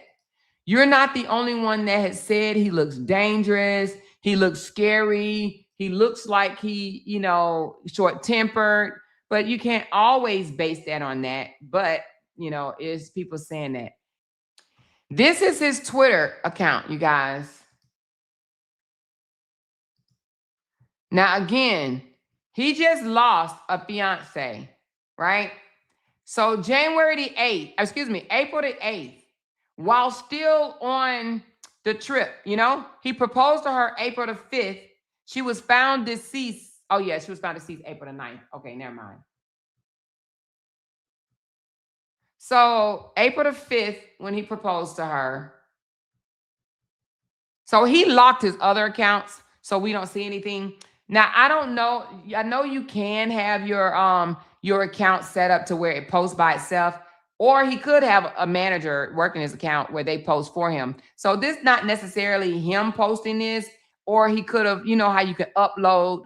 Sometimes I do it myself. I will schedule posts to where I could be asleep and my post still goes out or whatever. Now, he could have done this knowing that he was going to be in Tanzania on a trip. And I don't know if Twitter allows that. You guys let me know if Twitter allows that. He could have already had these set up and scheduled to post. If not, the day he proposed to her, he posted his ass off. But it wasn't about no proposal. It was all about, you know, him and the money. Okay, all this capital shit, GDPs per capital, money. He keeping the money flow, right? So do anybody know if Twitter allows you to schedule your posts? But anyway, as you can see, nothing about Ashlee on Twitter. Nothing about Ashlee. However, he has closed off his Instagram and other accounts because he did post that she was found unalive and the death was ruled suicide, right? However, that's it. That's all he posted about it. Okay. So again, his Twitter account just shows him posting about his money. He was all about that money. Okay. All about that money. She says, I told you that she had converted to Klanswoman. What? What, Tamika, I'm sorry. She said, right. That's why I want to know if someone has spoken up in his previous relationships. Not as of yet. But baby, you know, social media is going to dig all up in this man's business, honey. And I'm here for it. They're going to dig all up in this man's business. That's why I think now he is closing off his accounts because he don't want to be investigated, okay? He does not want to be investigated. So that's why he's like, in my opinion, I believe he's trying to distance himself from this situation, okay? She said, my daughter dated a white guy in college and ended up calling her a nigga in her face like I told her he would. I was pissed and ready to fight. Damn, Jessica. I mean, you know, I'm going to say this. Not all relationships are like that, okay? And not all white men are like that. I do believe that there are some white men out there that love black women, okay? But, and it ain't even a white man for me, to be honest with you. It's more of, well, let me just tell you, him going all his life probably dating whoever the hell, and now that he's filthy rich and this, that, and the other, I don't want to be your experiment, okay? Like, I feel like Cora was Justin's experiment. You know what I'm saying? I just don't want to be your experiment, you know? However, my daughter has dated white men before. Well, two white guys she's dated. But, and she didn't have a problem with it, but she dates a black guy now. Well, I just found out yesterday, or today, actually, she's dating, because I'm like, We said don't date until school is over. Anyway, that's a whole nother story. Anyway, I'm gonna have to tell y'all about that though. I'm gonna have to tell y'all about that on a late night live. Anyway.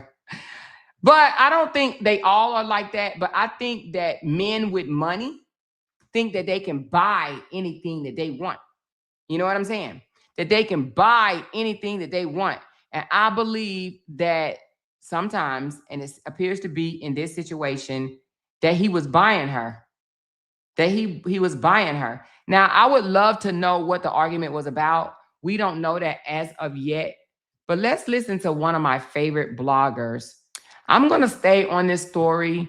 I don't even know if it's going to go far. And the reason why I say that is because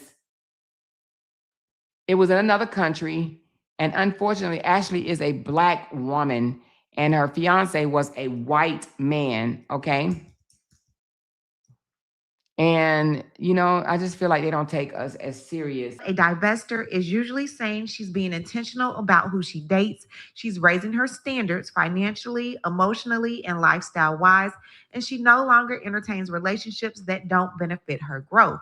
Basically, she's choosing to date outside of her usual type, background, or her community. And with that being said, here enters Joe McCain. Now, Joe is a hedge fund manager and an executive who is currently the founder and CEO of Asymmetric Information, which has been acquired by MG Stover. And according to his LinkedIn page, McCann describes the venture as a stealth software firm, which works primarily with crypto infrastructure and risk management. Now, Ashlee had been vacationing at the Zuri Zanzibar Resort in Tanzania with her boyfriend, Joe.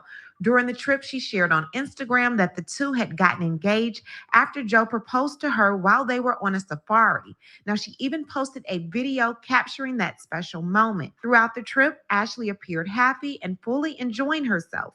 Photos and videos showed the couple smiling together, taking in the experience, and documenting their time at the resort. Now, her content also featured moments with wildlife, including zebras and giraffes. And on her birthday, she shared photos of herself feeding a giraffe, along with clips and pictures from her celebrating in Tanzania. But not long after, news of her death began to surface. According to reports, Ashlee was found unresponsive in a room and was later pronounced dead after being transferred to a hospital. Now, as the news spread, speculation quickly started building online about what may have happened. Now, Ashlee's family released this statement to the public yesterday. Ashlee Robinson was on what should have been one of the happiest trips of her life, a birthday celebration in Zanzibar, Africa. Ashlee's birthday was April 5th. She just turned. All right, so I already went over that one. Let's just go a little further. The situation even more unsettling isn't just her sudden death, it's the timeline, the conflicting explanations, and the growing number of people saying something about this story just doesn't add up. Because depending on who you ask, this is either a tragic situation or something that still hasn't been fully explained. So let's really slow down and walk through everything from the beginning all the way to where things stand right now. Now, Ashlee Janae, whose real name is Ashlee Robinson, had built this presence online centered around lifestyle, travel, and what she described as a divester. And whether people agreed with her approach or not, she had an audience that followed her journey, watching her travel, her perspectives, and the way she presented her life. So when she traveled to Tanzania earlier this month, it wasn't just a random trip. This was a milestone moment. She was turning 31. She posted her engagement on the 3rd, 2 days before her birthday. On the 4th, she posted, "If this is a dream, please don't wake me up." And on the 5th, her actual birthday, she posted chapter 31, "And I'm exactly where I need to be." He responds with me. One of her friends uploaded this to Twitter showing an alleged text message between the two. It said, "Oh yeah, I forgot about this." Okay, so check this text message out where again, even after the proposal, or actually a little bit before the proposal, because she knew about the proposal, but April the 3rd, because he proposed to her on April the 5th. But April the 3rd, her friend was like, "Hey, don't leave me out. I'm coming. I'm crashing the wedding." And she was like, "How you going to have to crash something that you're going to definitely be invited to?" So at this point, she's still happy, you guys. She's still happy. "It's my dog. Congratulations. Me and Taylor crashing the wedding." Ashlee responds, "Laugh out loud, my dog." Friend responds, "Let's see that rock." She says, "Thank you, man. Don't need to crash something you'd be invited to, gang." Friend responds with the fire emoji, and Ashlee says, "But we'll probably just elope. Laugh out loud. I don't want a big wedding, maybe a big after party."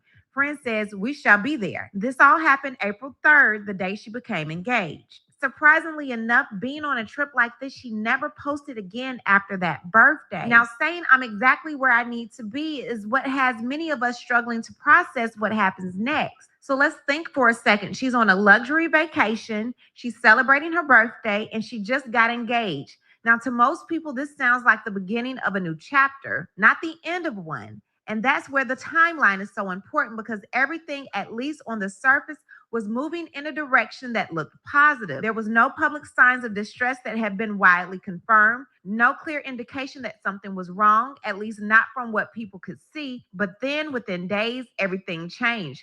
Ashlee was reportedly found unresponsive in her villa. Emergency services were involved. It's being widely speculated that she used cloth from some of her clothing to try to unalive herself. She was allegedly found by members of the hotel staff. And just like that, a trip that started as a celebration turned into a tragedy. Her friend Savannah took to social media and said, "We need justice for my friend Ashlee Janae, who was found dead in her hotel in Tanzania, and her fiancé, Joe McCain, claims she blanked herself. Anyone who knows Ash knows she would never commit. We need answers now." People on her social media looked at this relationship and saw this man as scary a long time ago. Someone says, "Please don't chop her up and put her in a wall." Ashlee responded, "I don't get chopped, just screwed." Now, let's go back to that one right quick. Let's go back to this one.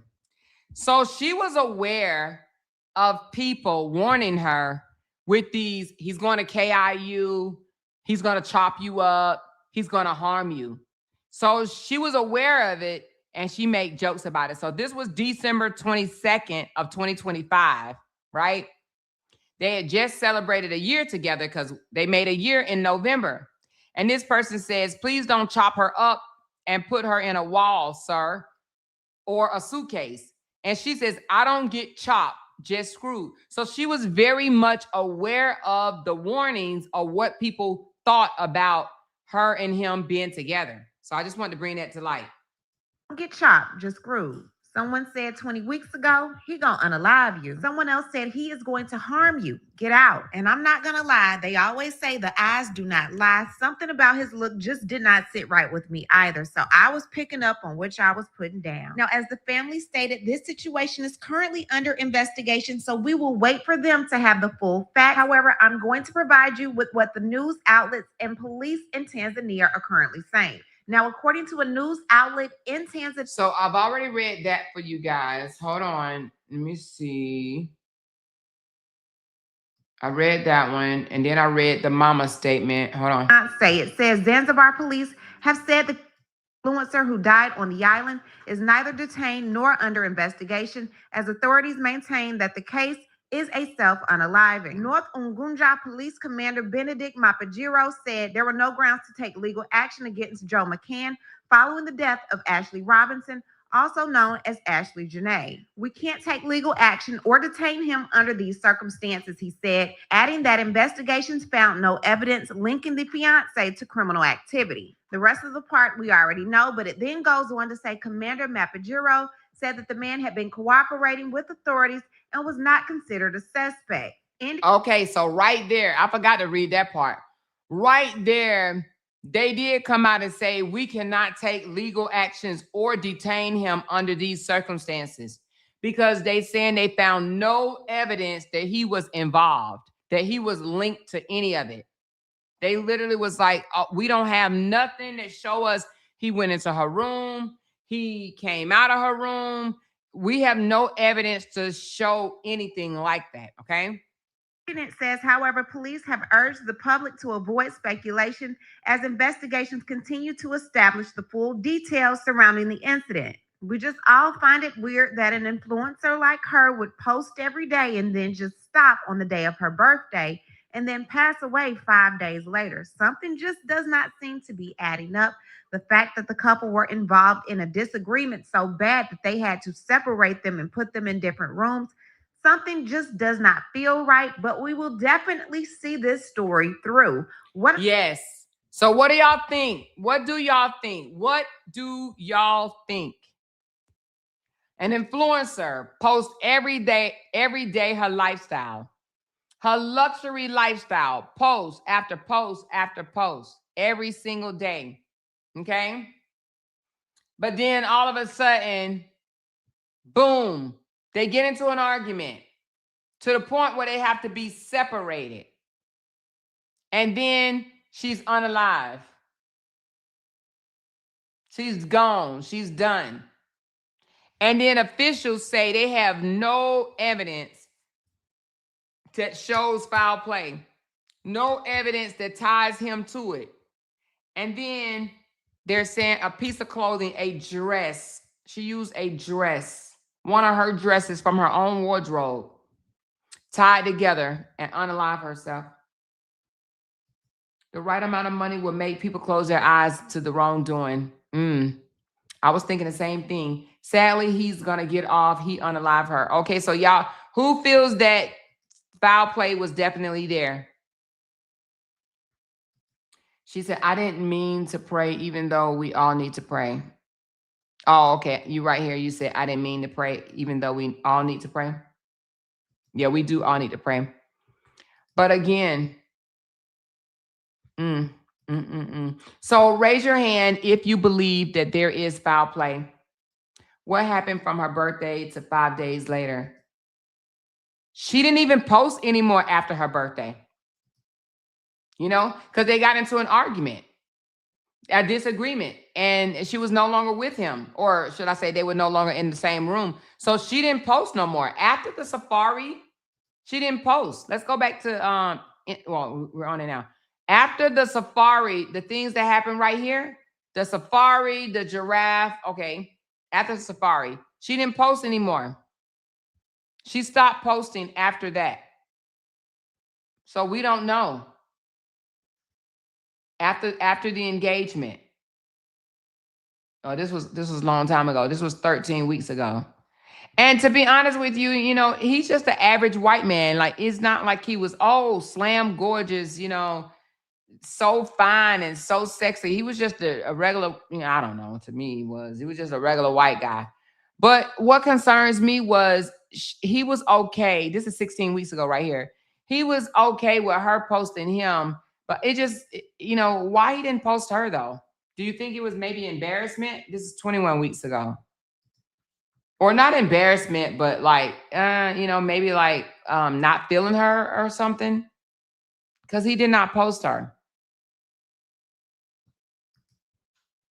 I'm thinking it's foul play involved. It looks like he planned this. Ooh, loving me. You think he planned? I'm shocked she didn't post when she was upset. She didn't. She did not. But why you say you shocked? Because that's, okay, listen. If you post that you're upset, then that shows that you have turmoil in your relationship, right? Ashlee was dedicated to showing people that she lived her best life. Her best life. So that goes against everything that she's saying. Drop these black men and get with a white man that with money and live your best luxury life ever. It goes against her soft life. Because, you know, your man, y'all having to separate and go in different rooms, that don't show that you live no soft life. Who goes on a vacation to get in an argument so bad that you got to be split up? And I wouldn't think that any resort would split you up unless there was physical violence involved. What do y'all think? I mean, I could be reaching. I could definitely be reaching, but would just a disagreement cause a hotel staff to get involved and separate y'all? Hell, if that's the case, no couple would live together. It had to be of some caliber. It had to be of some substance. Like, it had to be something, you know? So her coming out saying that they got an argument goes against her storyline. She wants to make it like, oh, he's perfect and I get treated like royalty. Her saying, oh, we got an argument and I had to get my own room after showing off that she was in a villa that cost $900+ a night? Nah. She was a show off. I mean, we call it a show off, but whatever. She said the rooms were $900 a night and they had to separate into rooms. Yes. The disagreement that they got into was so bad that the staff gave them their own room. And so she goes into that room and unaligned. So what did he tell her? What do y'all think? He just proposed to her 4 or 5 days earlier. And now he said, oh, I can't be with you. And she get mad and unalive herself. 15, she was dripped. This was 21 weeks ago. She was dripped in Bulberry. And she said, read the energy, not the caption. That's what she said. Read the energy, not the caption. So she's like, baby, I'm money. I'm luxury. I'm soft life. And I got a man that makes sure and he takes care of every bit of it. So whether he told her, I can't really marry you. Now I'm speculating, you guys. This is just speculation. I can't really marry you. You know, I'm just giving you the ring. I can't really marry you. Or I don't know. I don't know what the hell he told her. She said, call the hotel and get an interview. I should while you playing. That's what I think is a cover up. The story's not adding up. The story is not adding up. I don't know anybody that get engaged and then all of a sudden have to separate. Well, we do hear. Actually, you know what? There's so many stories out there that people get married or get engaged and get married, and then the same day they get unalived. We've heard of that, either the same day or just days after, and they get unalived. I don't know if it's because so much alcohol be involved. I'm not sure exactly what it is. What if the staff separated them to get her alone? I don't know. Too many questions. So are you saying, I think you're trying to say it may have been like some type of inside connection to where he didn't actually do it, but maybe hire somebody else to do it and just wanted to get her alone? Is that what you're thinking? I think the price of the room is irrelevant because he's wealthy. Someone was in cahoots with him. I hate mysteries like this. Oh, so y'all think it may not have been with him per se or alone with him. I do believe from them being very adamant about there is no foul play. We cannot hold him legally liable. You know, we have nothing that put him to this or whatever. Them saying it so outward like that, I do believe that it could be a cover-up and it could be money involved. She said from Instagram, they stated that he has a daughter. Oh, so he has a daughter. So a daughter and no wife? I'm just wondering why he didn't post this beautiful black woman. Because he seemed happy with her in the photos and stuff that they took together. He seems very happy and pleased to be with her. But why he didn't tell his family and friends about her? Why was she a secret to his social media family? Or like you said, it could have been because he's a private person. I get it, but I'm not buying it, okay? I get it, but I'm not buying it. She says she didn't call her mom on her birthday when they got into it or nothing. That's strange. No, her parents them did not know that they got in a disagreement and had to split rooms. They did not know. They found that out through officials. And I believe my daughter would have told me, Mom, you're not going to believe this. Like my daughter would have called me bawling, crying. Mom, you're not going to believe this. Like we got into it so bad. Like I had to leave the room, Mom. He said this to me, or he said that to me, or Mom, you know, I cannot believe this. Like my daughter would have told me that they were in separate rooms, but she did not tell her family that they got into it. Let me just say allegedly. Allegedly, she did not inform her family that they got into it and had to separate. But I think also it's an embarrassing. Do you think? Or do you think that I don't know. Would it be embarrassing though? I think it would. If you are showcasing and telling everybody you living your best life to just have to say that he's not who you have been pretending that he is that not embarrassing? Some people try to keep up an image, so maybe she didn't want them to know. Exactly what I'm thinking, Tamara. That's exactly what I'm thinking. And I do believe it started to be about image for her. If you're telling other young women on your platform, hey, y'all better catch up. Y'all better get with it. Y'all better leave these WYDs alone. Y'all better come to my level. Y'all trying to get flued out. I'm trying to tell y'all. So I think that it was an image. And it would be embarrassing to come like that other young lady. You remember that other young lady, the trophy wife? She was teaching classes as well. They're in Paris right here, but she's teaching classes as well, right? Trying to say, this is the life that you deserve. This is the life you need to live. Just to turn around and say that this same man that was providing her the trophy lifestyle was touching his own daughters. And she was embarrassed to the point where she cried. Remember on live, the trophy wife. Y'all remember that story? She had to come out and say her dream man, her upscale dream man was a dangerous man, a violent man, a sexual predator. I told my mom and best friend everything. See? She said, I think it would be embarrassing. It would be embarrassing to her. Yep. So maybe he took her phone because she posted the engagement and he didn't want that.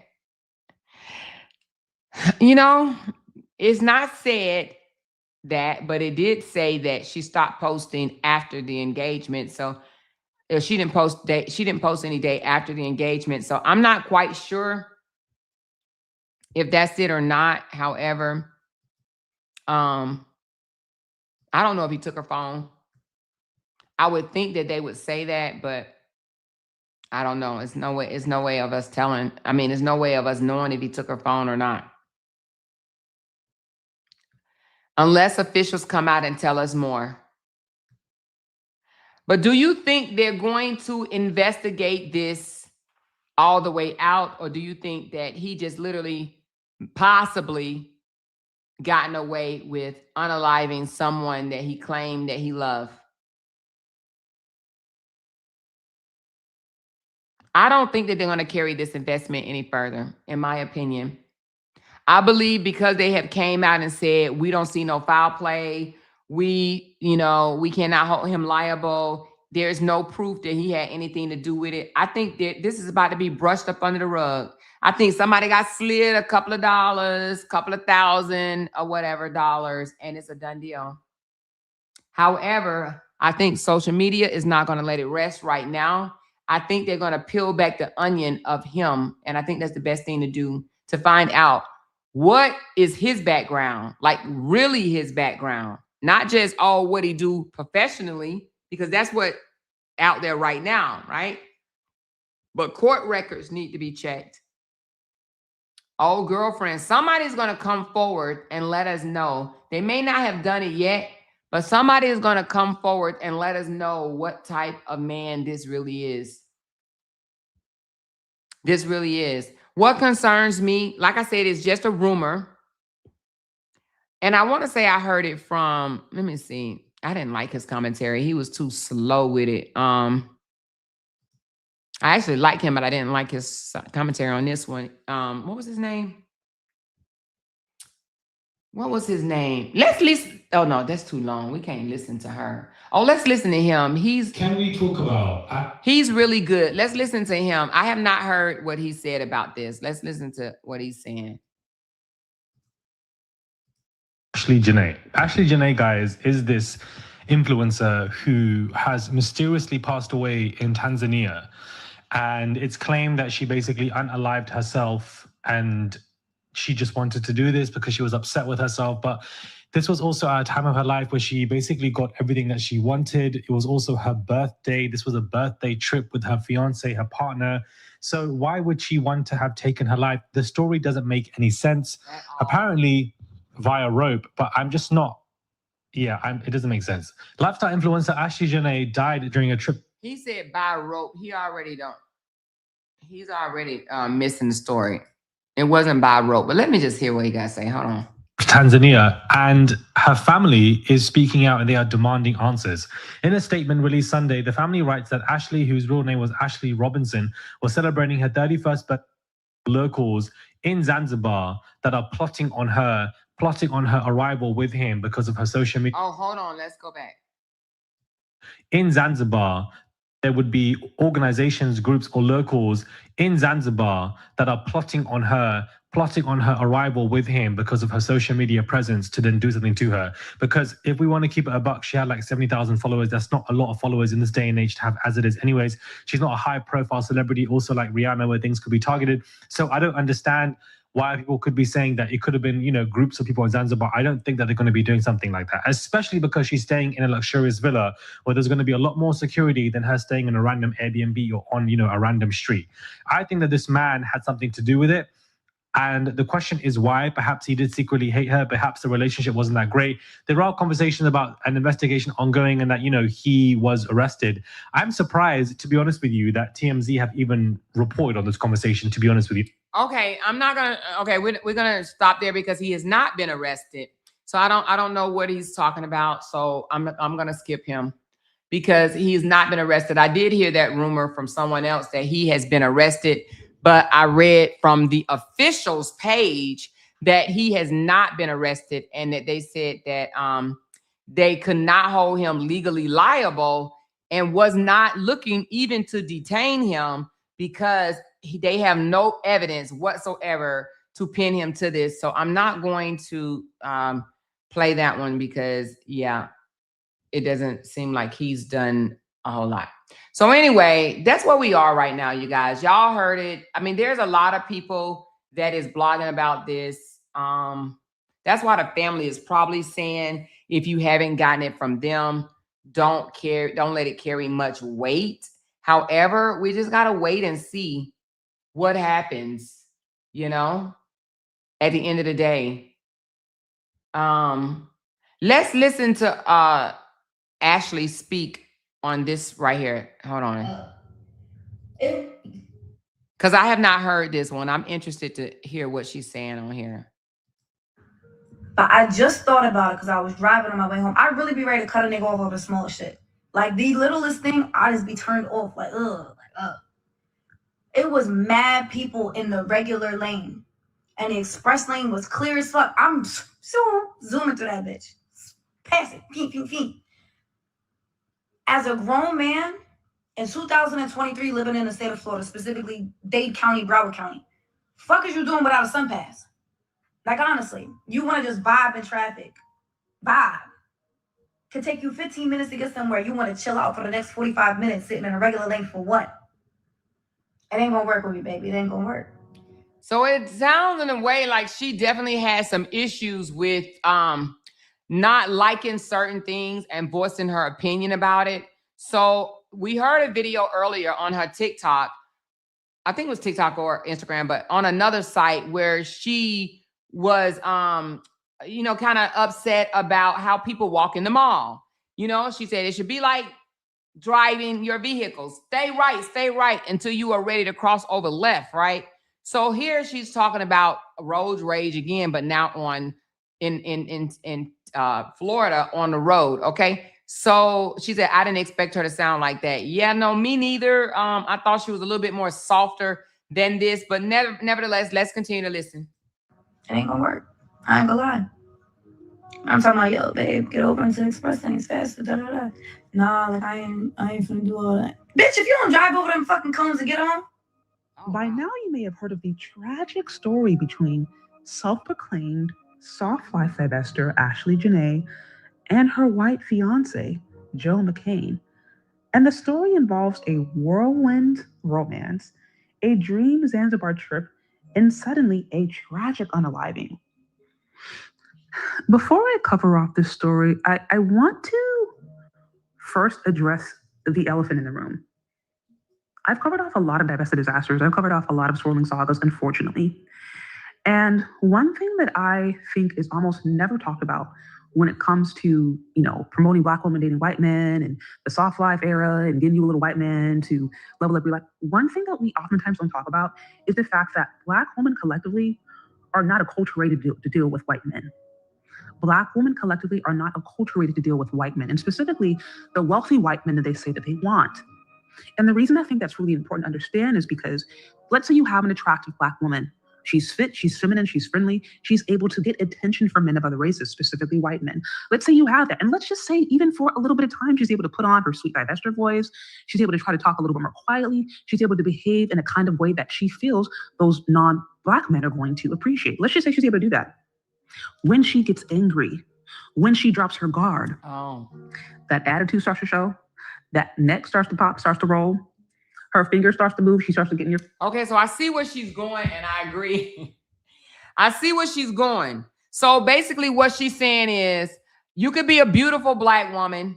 You could work out, have your body in good shape, and you could become an attractive piece for a white man, right? However, when you angry, the real you that's inside is going to come out. Your feistiness, your aggressiveness, your personality. When you are angry, you're not going to be able to suppress that. You're only going to be able to put on that soft Divester voice when everything is going your way. But when things start to turn and don't go quite like you like it, baby, Boquisha is coming out, okay?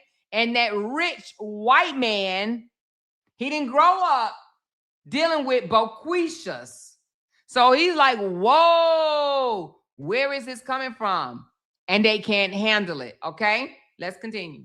She starts to be who she is, and she starts to talk the way that Black women collectively have been acculturated to talk to each other, to Black men, okay?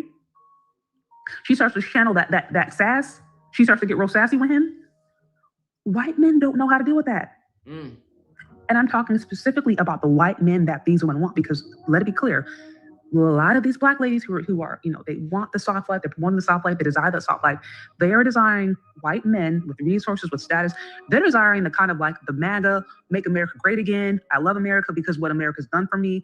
They're desiring the kind of white men that white women collectively want. The ones with power, influence, money, connections, the business class. And that's what Joe McCain was, okay? He was a Make America Great Again supporter, rich, wealthy, the same type of white man that a white woman would want to be with, okay? So that's the woman that Ashlee was with.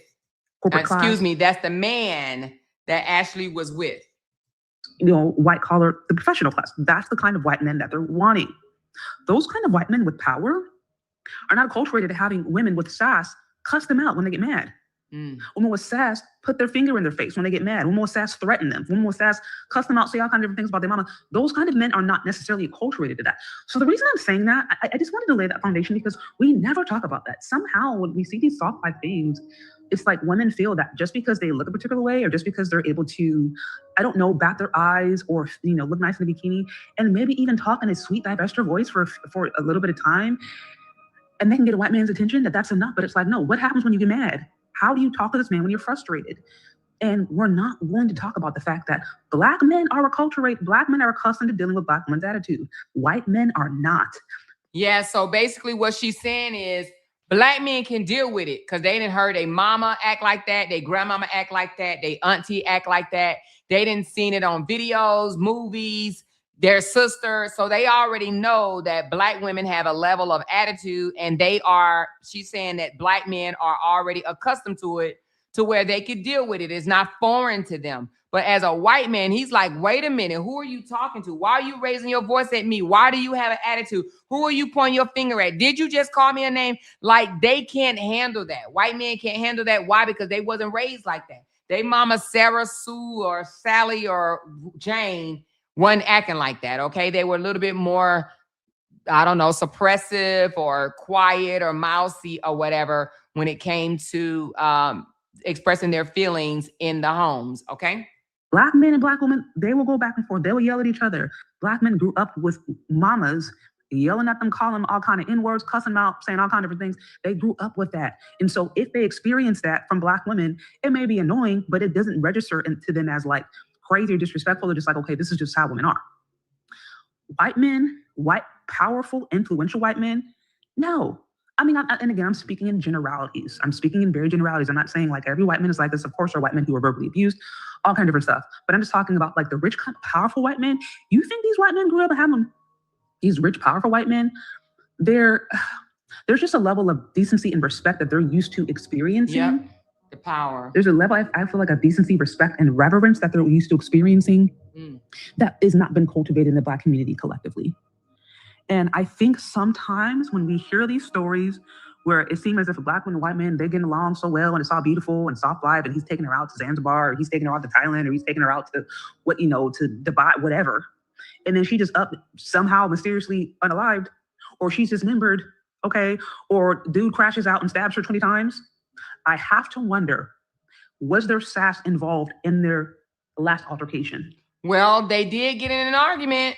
They did get in an argument to the point where it was so extreme that they had to be separated into their own expensive ass rooms, okay? Because 900 and 900, now we talking $1,800 a night.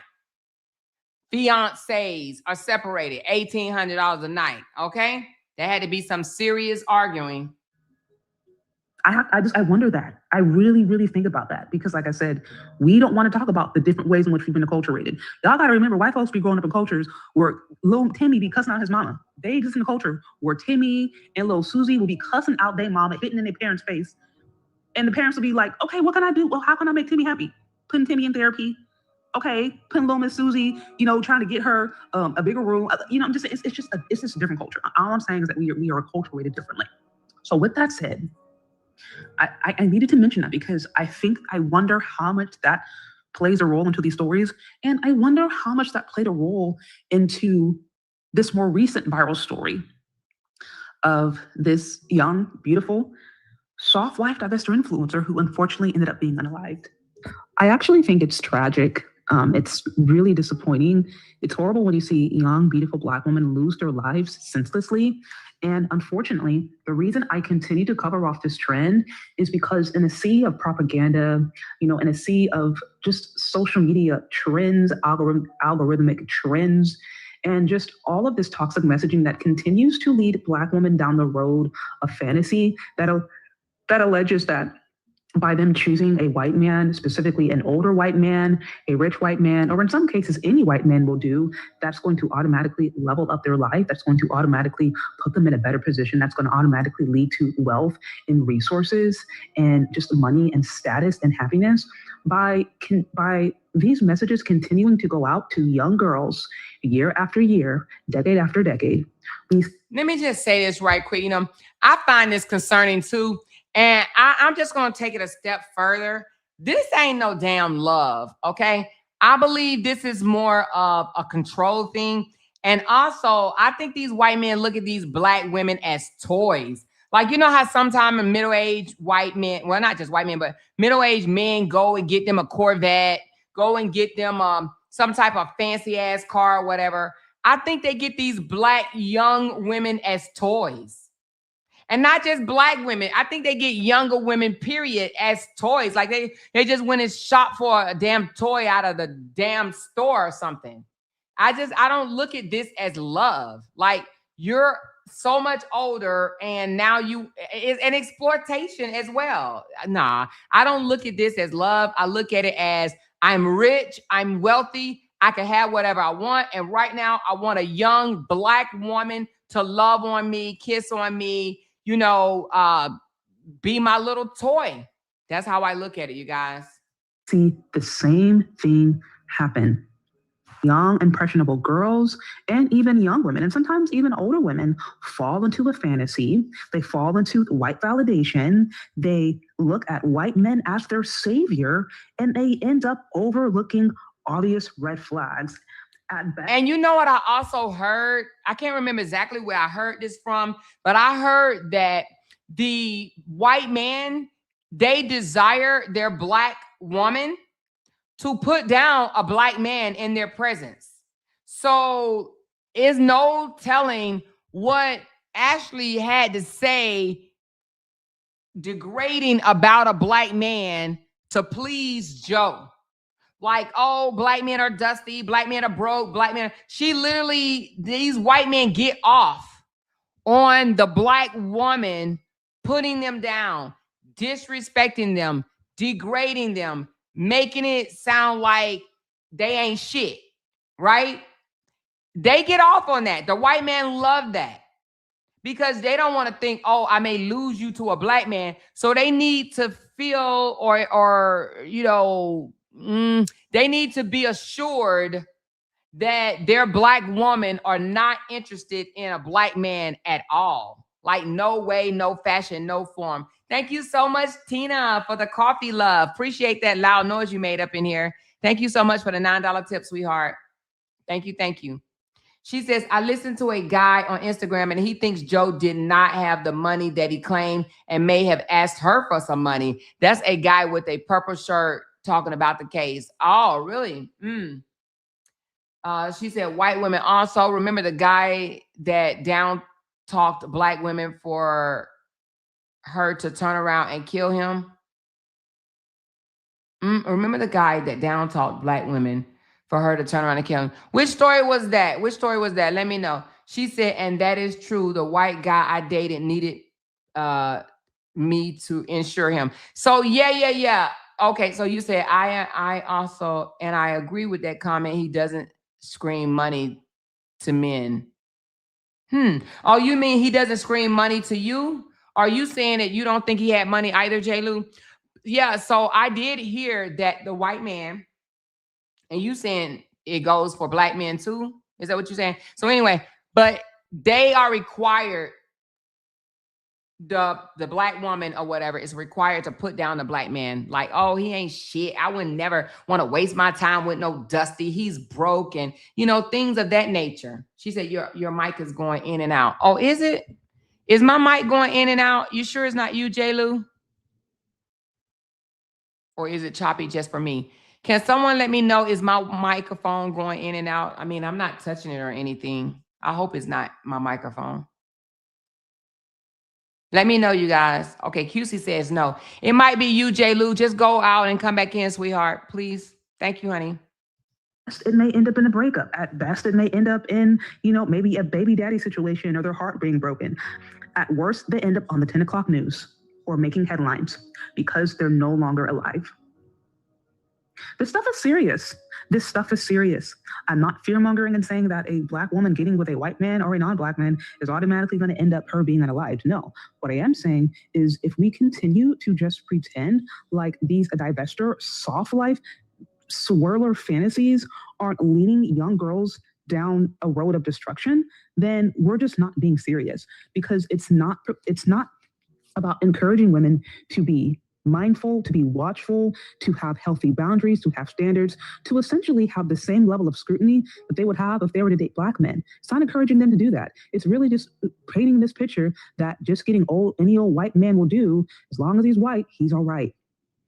And that's just not the case. So we have to cover off this example of, influencer Ashlee Janae, who was recently found unalived in Tanzania or Zanzibar.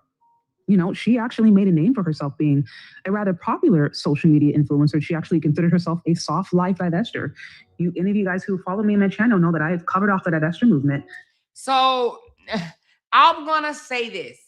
I don't agree with promoting drop your dusty black man and date you an upscale white man. I don't agree with that. It sends a bad signal because there are wealthy black men or Hispanic men or any other race of men that can give you that soft life too, or you guys can build that soft life together. So in my opinion, I do not agree with get rid of you a black dusty or whatever and date you a white man, because baby, people act like men with money don't come with problems, don't come with issues, don't come with wanting a certain level of treatment. Like the young lady on here is saying, they expect a certain level of respect, okay?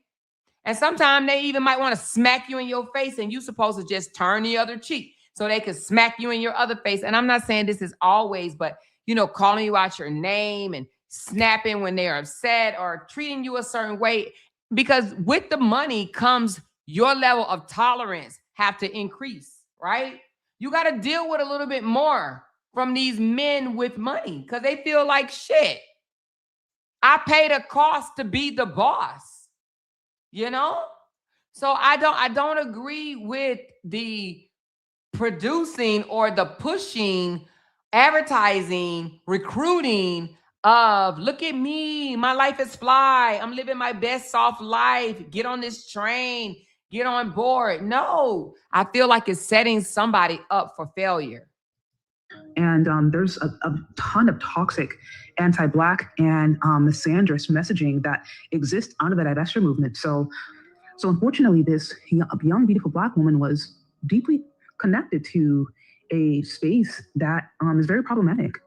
And that has led many, many Black women actually down a road and a path of destruction and unaliving.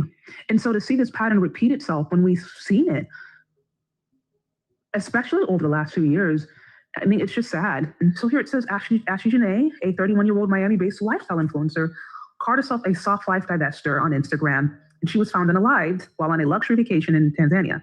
The trip was meant to celebrate her 31st birthday and her recent engagement to fiancé Joe McCain, referred to in some posts as John McCain, founder of Asymmetric Financial, a freshly engaged, living her dream. This makes zero sense. But the details get murkier. Some close to Janae claim she was found unalived from a tree, not inside her hotel room, as initial reports suggested. Even more alarming, multiple posts allege that McCain waited 2 full days before notifying authorities or contacting her family. 2 days, one Lipstick Alley user wrote, make it make sense. So this is on a site that I don't even think I've ever been on, Lipstick Alley.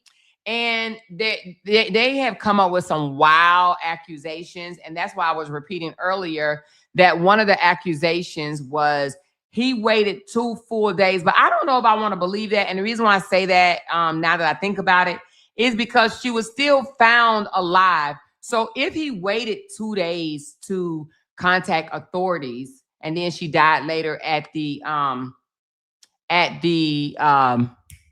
hospital, then that would say for those 2 days that he skipped, if this was true, which now it doesn't even sound like it's true. For those 2 days, was she unconscious for 2 days? Because she was unconscious the day the police or whatever came to pick her up. So I don't know about this 2-day claim that he waited before contacting the authorities. I don't know about that, you guys. I just don't know about that at all. Foul play or unaliving. Online speculation has exploded. Some commenters on Reddit and threads have gone further, accusing McCain of strangling Janae and staging the scene to look like an unaliving. Others point to the convenient timing, right after a proposal and birthday celebration, as deeply suspicious. A woman who just got engaged does not hang herself days later, reads a viral Instagram comment. Something is wrong here. As of April 12th, 2026, Tanzanian authorities are handling the case. Reports conflict on whether McCain has been arrested or detained. Some friends claim he is in custody, but official confirmation remains limited due to the international jurisdiction. Autopsy and toxicology results have not been made public. Yeah, so her autopsy report has not come back, and toxicology has not either. Let me read what QC says. She said, when I was younger and married, when I was younger, married a very rich white man. Okay, when you was younger and married, a very rich white man approached me, said his attorney could handle my divorce and wanted me to come keep his home, cook, and have his kids and not work. Sounded like slavery. No. No. Yeah, if a man send for you, oh, my attorney can draw up the divorce papers right now, and I want you to come live in my home, cook for me, have my kids. Yeah, that does sound like a little slavery, right? It does sound like a little slavery. Come cook, come keep my house and have my children. Yeah, that sounds like some 50 shit, right? In the 50s type shit. Yeah, no, I'll pass. Meanwhile, across Lipstick Alley, Reddit, X, Threads, Instagram, the calls are growing louder. Investigate fully. Don't accept the unaliving narrative and find out what really happened to Ashlee Janae. Her Instagram account has been flooded with tributes, rest in peace, mixed with furious demands for justice. Her family is pleading for answers. Okay, so I'm not going to play the rest because we pretty much have heard Everybody is pretty much saying the same thing. This sounds suspect, okay? I don't know nobody yet that said, no, you know, it sounds innocent. She could have unalived herself. And she could have unalived herself, though. She could have. Like I said, she may have been dealing with some type of depression, some type of mental issue or whatnot, right? So she could have. However, the majority are screaming foul play. Some ain't adding up. Some's not right. Okay, foul play. So with that said, ladies and gentlemen, this is the story of Ashlee Robinson. That's her real name. Rest in peace, Ashlee. Prayers to her and her family.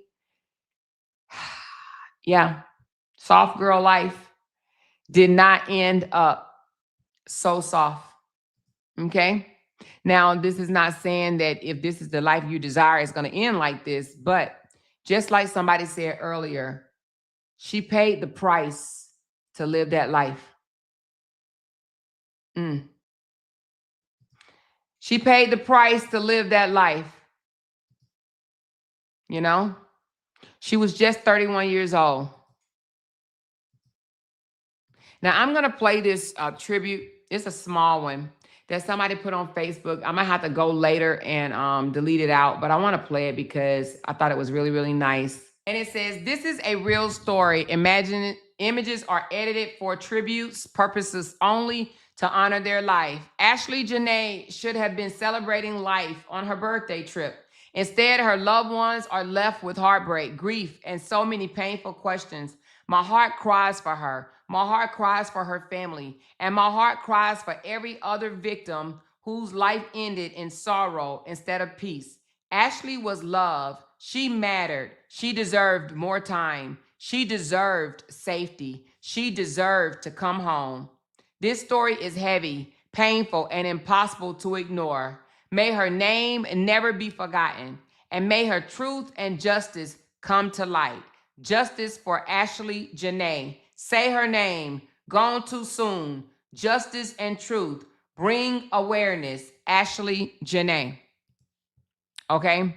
So again, this looks like something that she does for a lot of people. Anyway, I came across it on my phone and I liked it. So I wanted to leave off with that. All right.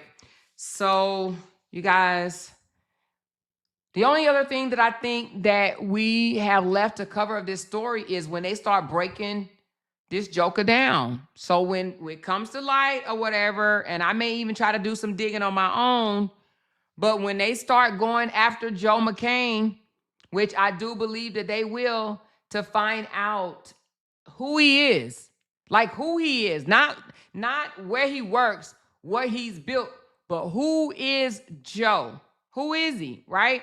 So once we find that out, I'm sure I will be coming back to you guys with the breakdown of who he really is. Now, right now, of course, we're saying that we feel that he has something to do with it. And it's mainly because of his actions, you know, even now, the actions afterwards that we know of and things of that nature. It just doesn't sit right. It does not sit right. And I think the majority of the people that have heard this story is saying the exact same thing. This does not sit right. It just does not. Okay. So with that being said, you guys have been an amazing audience yet again. I do want to thank you guys for helping me with my goal and, you know, gifting into this live stream.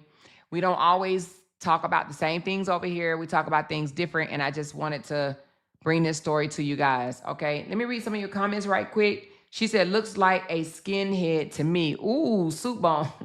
Soup Bone said it looks like a skinhead. Petty Ready said, I hope the family gets the justice she deserves. Petty Ready also said his past is coming to haunt him, I believe. Rashida said he won't be able to hold what he did forever. What's done in the dark always come to the light. I absolutely believe that. Miss Carla said, this is sad, but good live or more. Rest in peace, Ashlee. Yes, R.I.P. Ashlee. R.I.P. Ashlee. Did the family send their own investigators? Oh, that's a good question. That's a good question.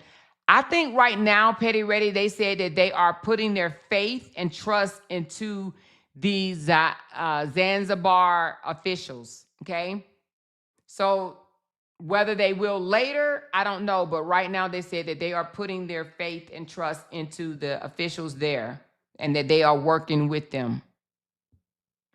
Miss Big Sis Glenn said, my cousin married a white guy, and when she wanted to start a family, he didn't want any kids. They had a beautiful big wedding with 176 guests. Now they are divorced. Damn, 176 guests is a lot of people to just be divorced. So I know that had to be an expensive wedding. Petty Reddy says she had to make money on social media when they actually made good money.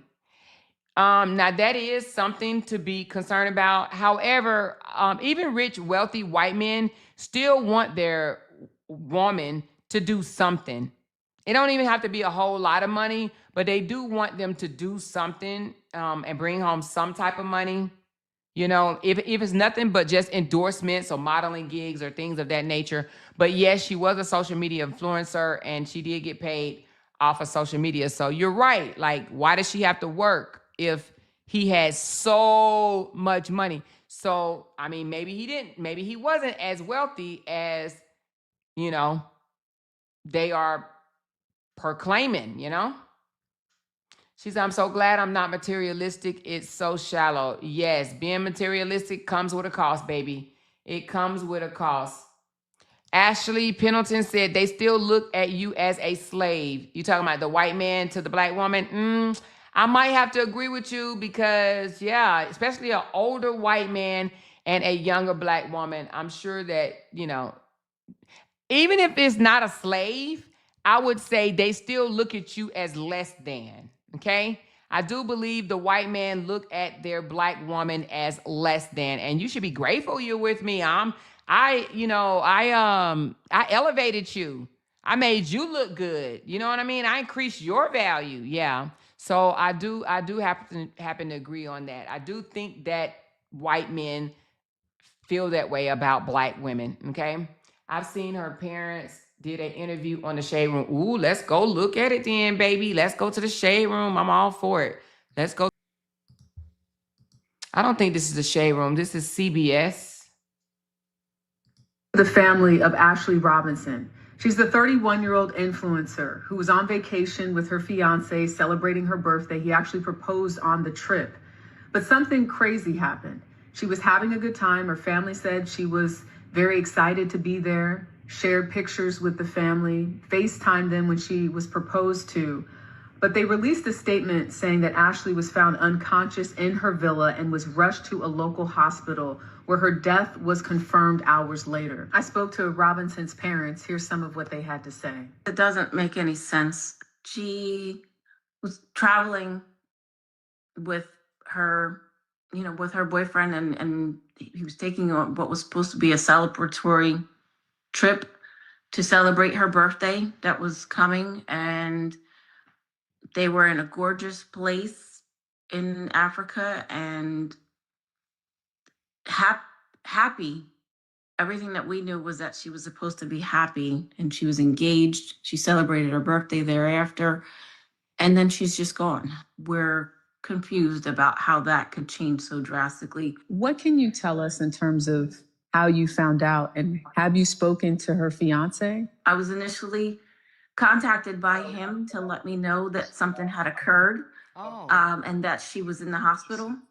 Oh, so let me correct that. He did contact her mom. Okay, this is her mother. So, correction. He did contact the mother while she was in the hospital. So I did not know that. Okay, let's continue. But it was very limited communication and not with a lot of detail. I asked him, when it happened and where it happened. And he told me that something had occurred 11 hours prior to when he was reaching out to me. We found out that our daughter had passed from the hotel. The fiance did not reach out to us at all. Do you believe that Joe McCain had something to do with your daughter's? Okay, so I see what she's saying. So the mother saying that he called while she was in the hospital, while she was still alive in the hospital. But the daddy just said when she actually passed, right, when they consider her dead, that Joe never reached back out. So if you called and says she's in the hospital, why can't you call and say she is now deceased? That's weird, you guys. Do y'all hear that? This is pretty much weird. Death. Let's go back. Hold on. Wait a minute. What now? You believe that Joe McCain had something to do with your daughter's death?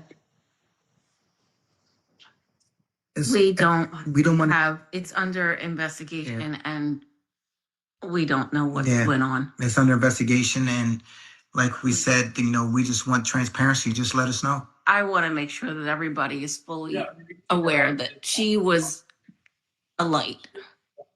She was a light. She was a beautiful person. And this doesn't align with who she is. Understandably, the family really didn't want to talk about Joe McCain, the man who proposed to their daughter. When you go online, you can see he's the CEO of Asymmetric, which is a venture capital company that invests in crypto companies. But the point is, the family wants answers. They don't understand why they haven't been able to reach Joe. They don't understand why he wasn't more forthcoming about what exactly happened to their daughter. And it's why they said they're speaking out. Next steps for them, they said, is trying to get to Zanzibar so they can get to the bottom of what happened. I just spoke to the family of Ashlee Robinson. Okay, so this is CBS News. I know y'all said that it was a more lengthy one on Shade Room, but oh shoot, I did not mean to do that. But on Shade Room, however, I didn't see it. Let me see.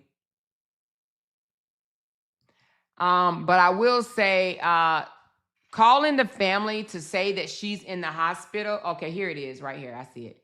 Calling to say that she's in the hospital, but not following up and saying that she is now deceased. Yeah, that's very concerning to me. All right, here we go. Update. Ashlee Janae parents speaks out about their daughter being found deceased. Oh, shoot. Oh, hold on. She's no longer here with us, and we're trying to find out why. On April 5th, influencer Ashlee Robinson, who goes by Ashlee Janae on Instagram, was celebrating her 31st birthday in Zanzibar, Tanzania. She was on the vacation with her boyfriend of 1 year, who popped the question just 2 days before. She was starting the next chapter of her life. She called us and FaceTimed us to share with us her travel. Ashlee's mother says she never would have expected that less than a week later, her daughter would be dead. On April 8th, she says Ashlee called saying she and her fiancé got into an argument and were moved to separate rooms.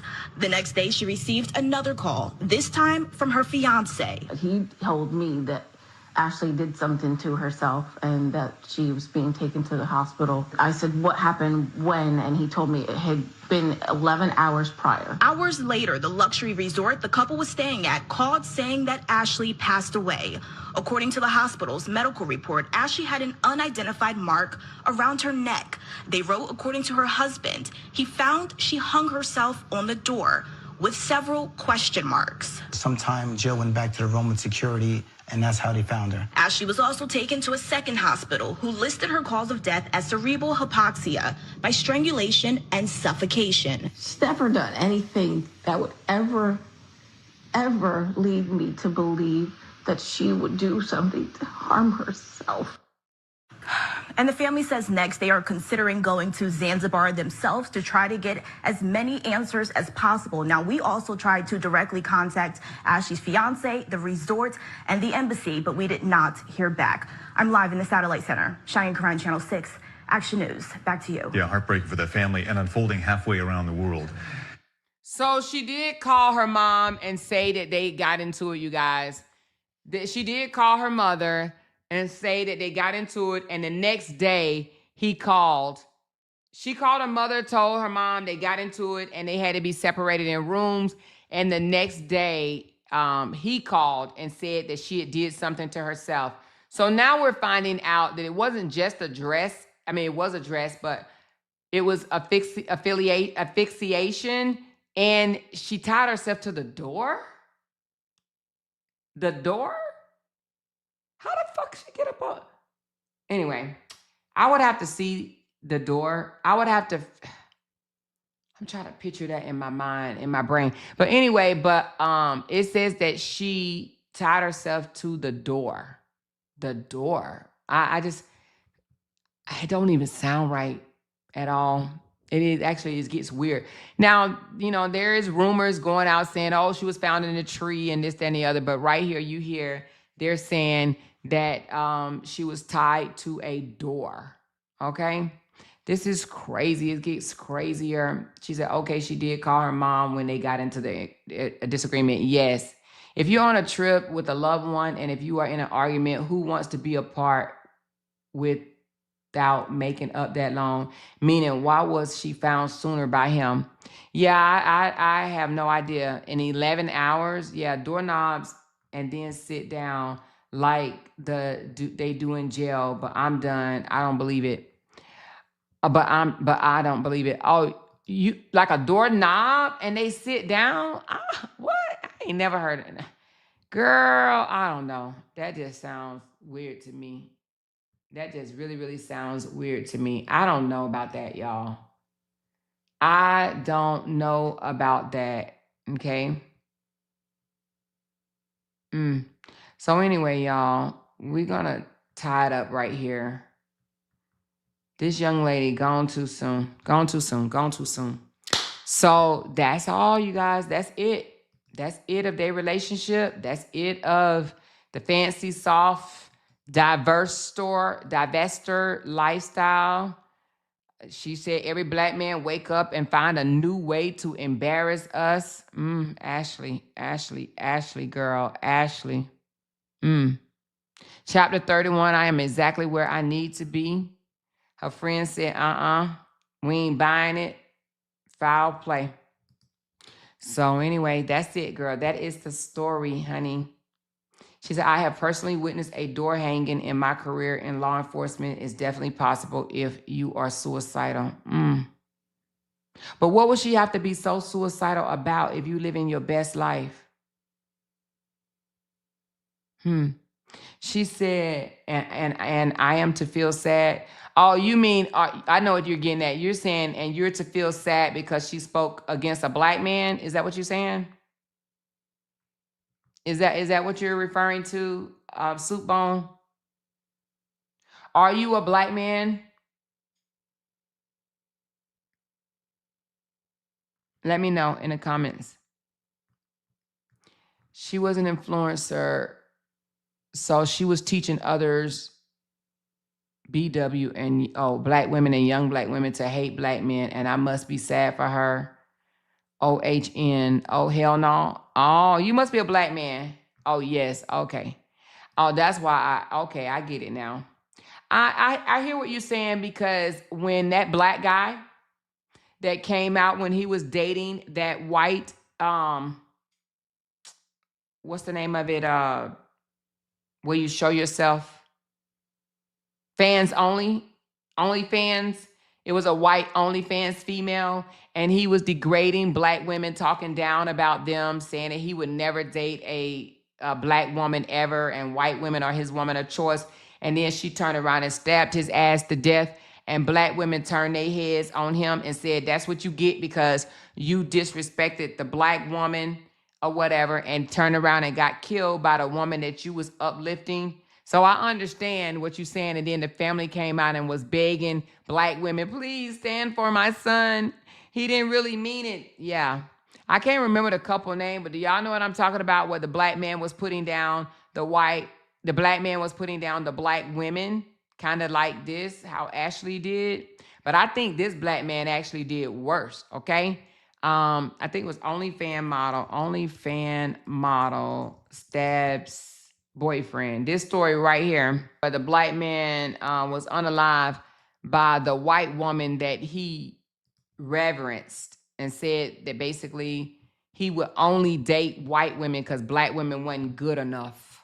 Been set for an OnlyFans model accused of murder in South Florida. Just last week, a judge in Miami-Dade County denied bond again for Courtney Clenny, who has spent now more than 3 years behind bars. She's accused of stabbing and killing her boyfriend 3 years. in an apartment in Miami back in April of 2022. But we are now heading toward a trial date set for April 27th. So joining us now to talk about this case and some of the unique things that it presents and some of the issues surrounding it, we've got A.V. Perez, the legal analyst, with AV to the seventh power on YouTube. That's her YouTube channel. And AV, we always appreciate you joining us here. And thanks for talking with us on Fox 35 News Plus. Yeah, absolutely. Thanks for having me back, Garrett. And this one is long overdue. As you mentioned, Courtney has been waiting for a trial date for almost 3 years. The unique thing about this case is she is positioned for a second-degree murder charge, but she is arguing self-defense. Now, Courtney Clenny, super famous on OnlyFans, I think somewhere around 2 million followers or something along those lines, was dating someone who was helping her, a manager at the time, Christian Obinselli. Obinselli, was stabbed. She claims to have thrown or flung a knife at him from across the room, and it hit a major artery, and Christian had passed away, sadly. Now, the two have had a tumultuous relationship. There is body cam footage from multiple arrests. There's footage from the elevator in that Miami apartment where the two had lived at the time of his passing. And, this case has been quite the roller coaster. The interesting twist is that the day of the stabbing, Courtney Clenny was not taken into custody that day. It had taken about 4 months. So we know that the Obinselli family was not happy about that. Even just the 911 call to ask for help took a few minutes. And those few minutes could have made the difference between saving Christian's life and, ultimately leading to his death. So interesting one there.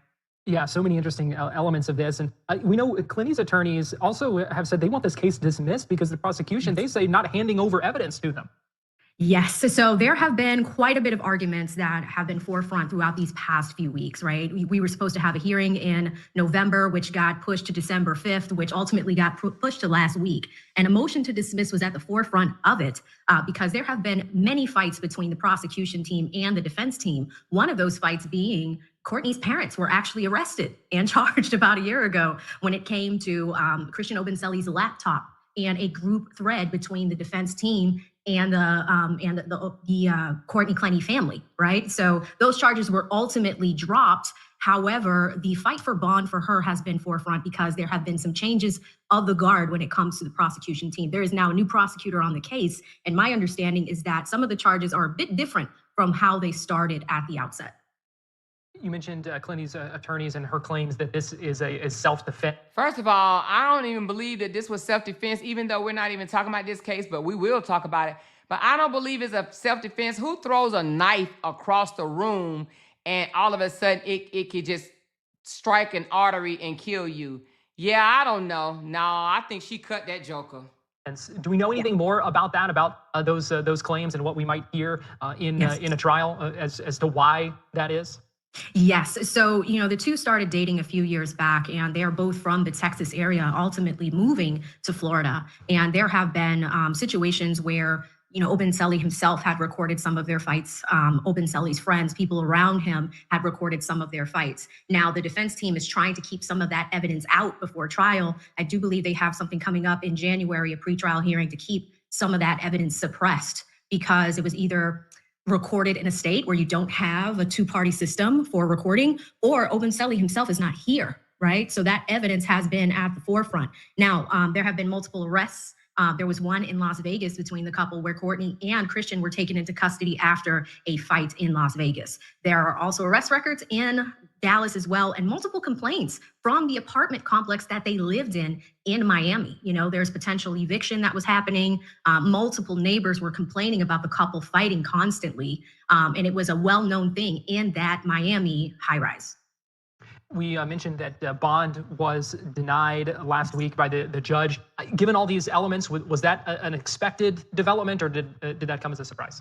Yeah, I would say it was definitely. So she's been sitting in jail for 3 years trying to defend herself from this unaliving? expected. Courtney had petitioned for bond in the past. She does come from a family, I believe her father comes from banking, and they are well off. Also, Courtney did make a good living on OnlyFans. So she does have some of those proceeds, those funds, her father being a banker, they, kind of allocated those things in a good way. So the fight for bond has been constant, but this is the second denial that we've seen from the judge. Now, again, it wasn't a surprise because the first one was denied.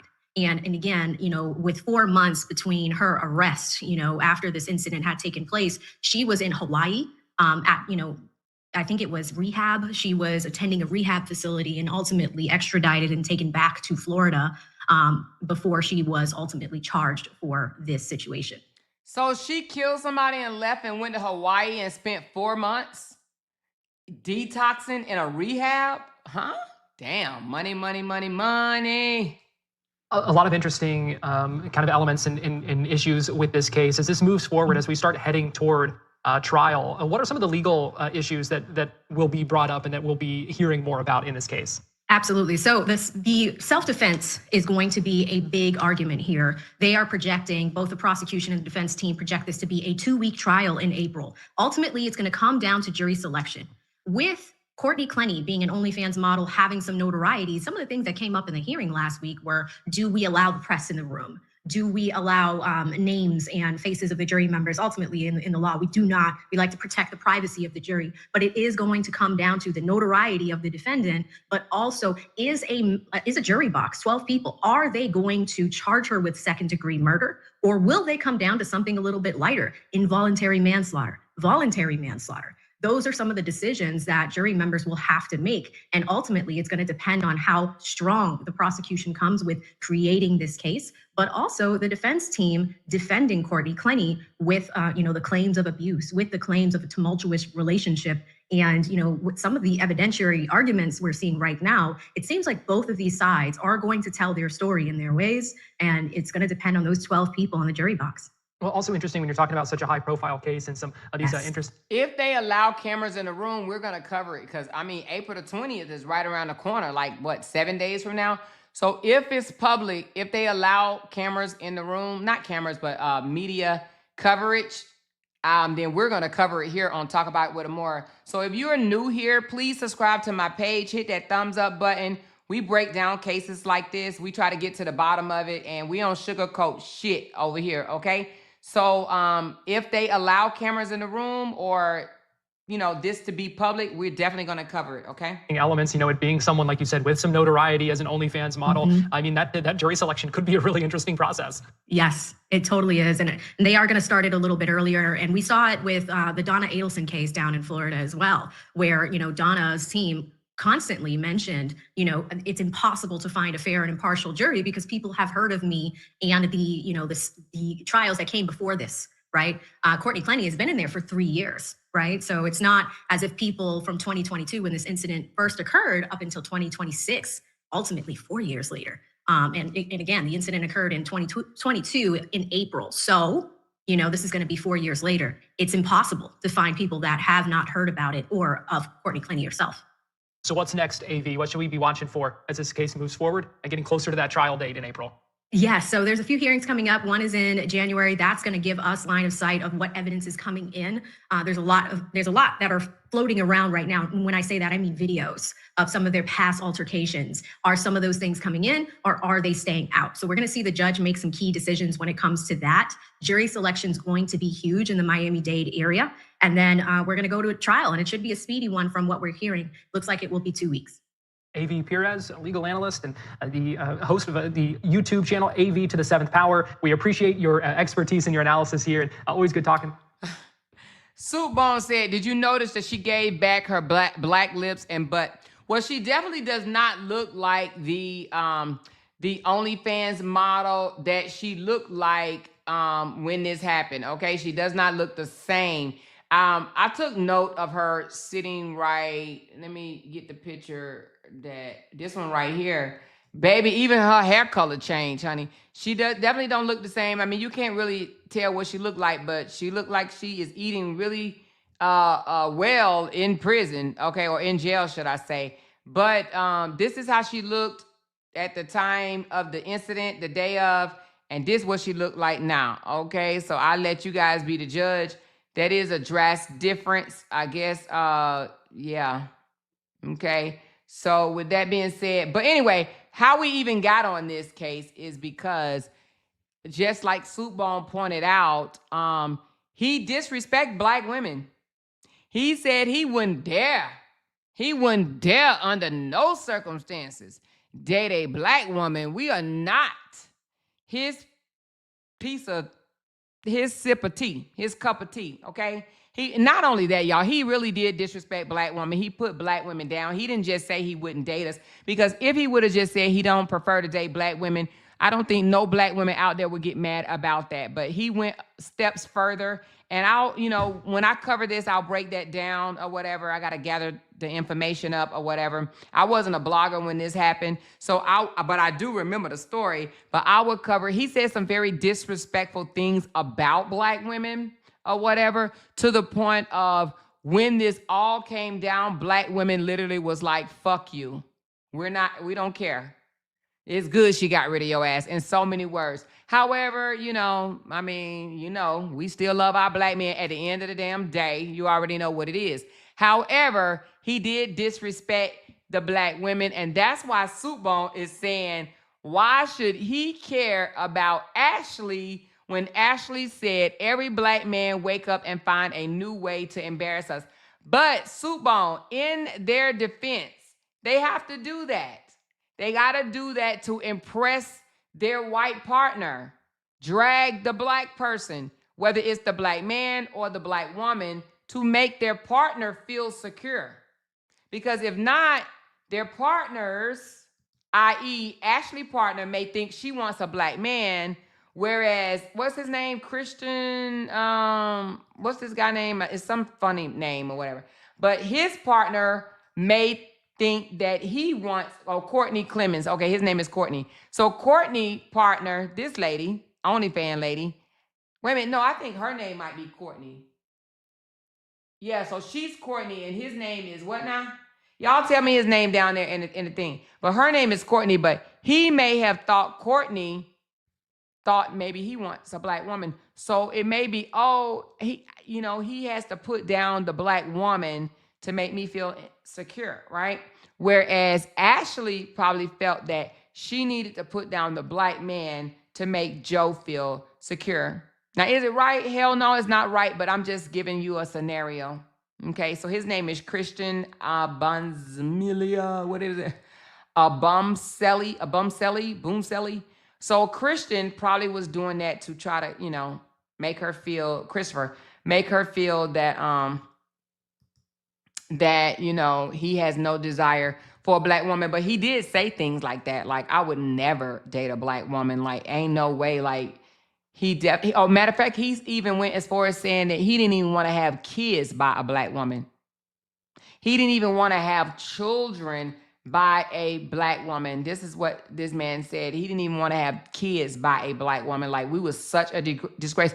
And he said he wouldn't let a black woman raise his kids. Yeah, it's coming back to me now, y'all.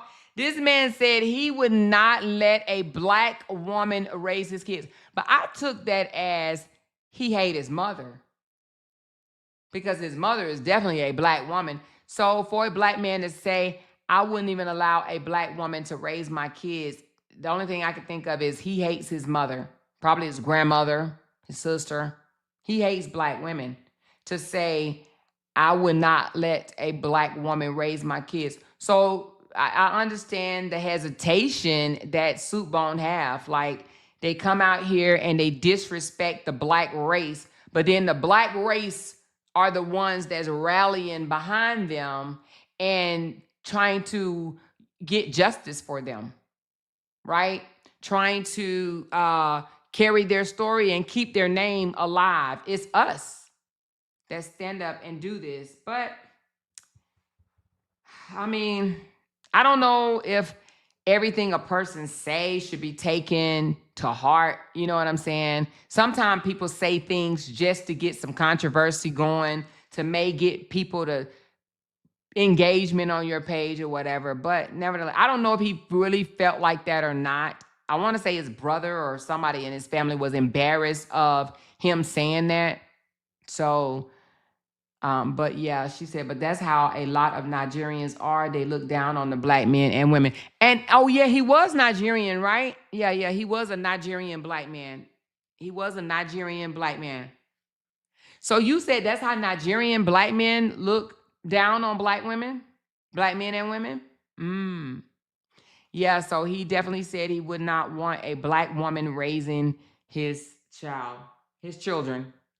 And then he got unalived by his white girlfriend.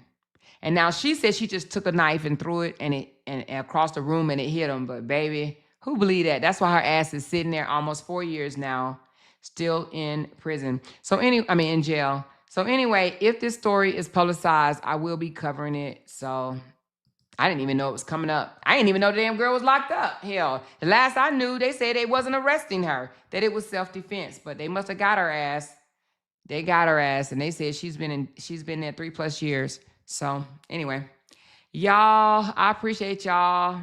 Listen, this is crazy, but I get what Soup Bone's saying. He's like, why should I feel sad? I still feel sad. I feel sad because she was young, she was happy, she was in love. She didn't deserve it just like he didn't deserve it, right? She didn't deserve it just like Christopher didn't deserve it.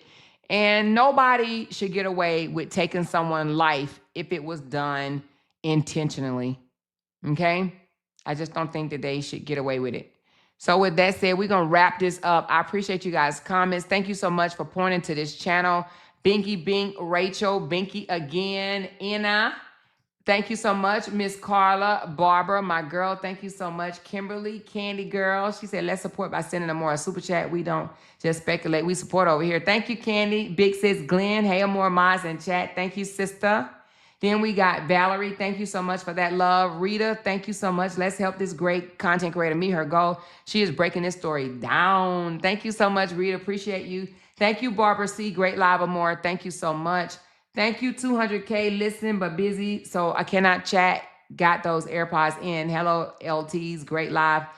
Thumbs up, live as always, Amore. Love it here. Oh, thank you so very much, honey. And thank you too, Tracy. Appreciate the love. Now, even though we didn't meet our goal, we're going to play the song because, baby, we may not have met the goal. We knew the goal was kind of high and that we probably wasn't going to meet it anyway.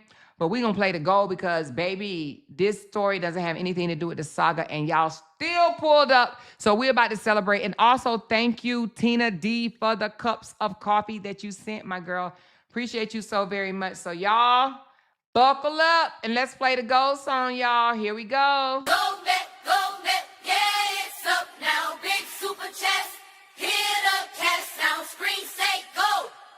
That's facts now. Run it up right now. Go, Met, yeah, it's up now. Big super chats, get up, cash down, screen say go. That's facts now. Run it up right now. Go, Met, yeah, it's up now. Big super chats, get up, cash down, screen say go. That's facts now. Run it up right now. Go, Met, yeah, it's up now. Big super chats, get up, cash down, screen say go. That's facts now. Run it up right now. Go, Met, yeah, it's up now. Big super chats, get up, cash down, screen say go.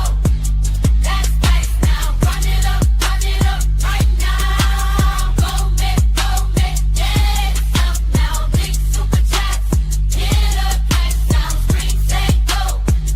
That's facts now. Run it up right now. All right. I appreciate you guys to the max. Thank you so very much. Hit that thumbs up button, and y'all already know what it is. It's 11:08. Y'all know I'm going to come back later. I ain't going to say what time, but it's going to be in the wee hours of the morning for my third shifters. And we just going to shoot the shit. So if you miss it, just do the replay. And don't forget to put in the comments, replay, baby. I love it when I see replay, you guys. So anyway, I'm about to sign off now and take a breather in a minute or whatever. But I will be coming back later for my third shifters that's working like at Amazon or any type of over the night job. Just want some chit chat or whatever. But before I go though, y'all, y'all want to hear something funny? Y'all want to hear something funny? Nope, I'm gonna save it. I'm gonna save it. I'm gonna save it for those that come back for my late night live. I'm gonna save it. It's funny though. But anyway, y'all hit that thumbs up button for your girl. If you are new here, please don't forget to subscribe to this channel. Hit those notification bells so that you too can know when your girl go live, which is majority every damn day of the week. At least Monday through Saturday, I go live stream, and we talk about what people on the internet that made public. Honey, you make it public, and if I find it interesting, I'm going to talk about it. We going to talk about it over here, okay? All right, I'll talk to you guys later. Love y'all. Bye now. Because they can't make $1 without mentioning down one of our names. Jay! She kept talking about that family. Hoes over there. She kept talking about that family. She kept talking about that family. She kept talking about that family. She kept talking about that family. That family. She kept talking about that family. Talking about that family. These motherfuckers don't be wanting to bless them. Because they can't make $1 without mentioning down one of our names.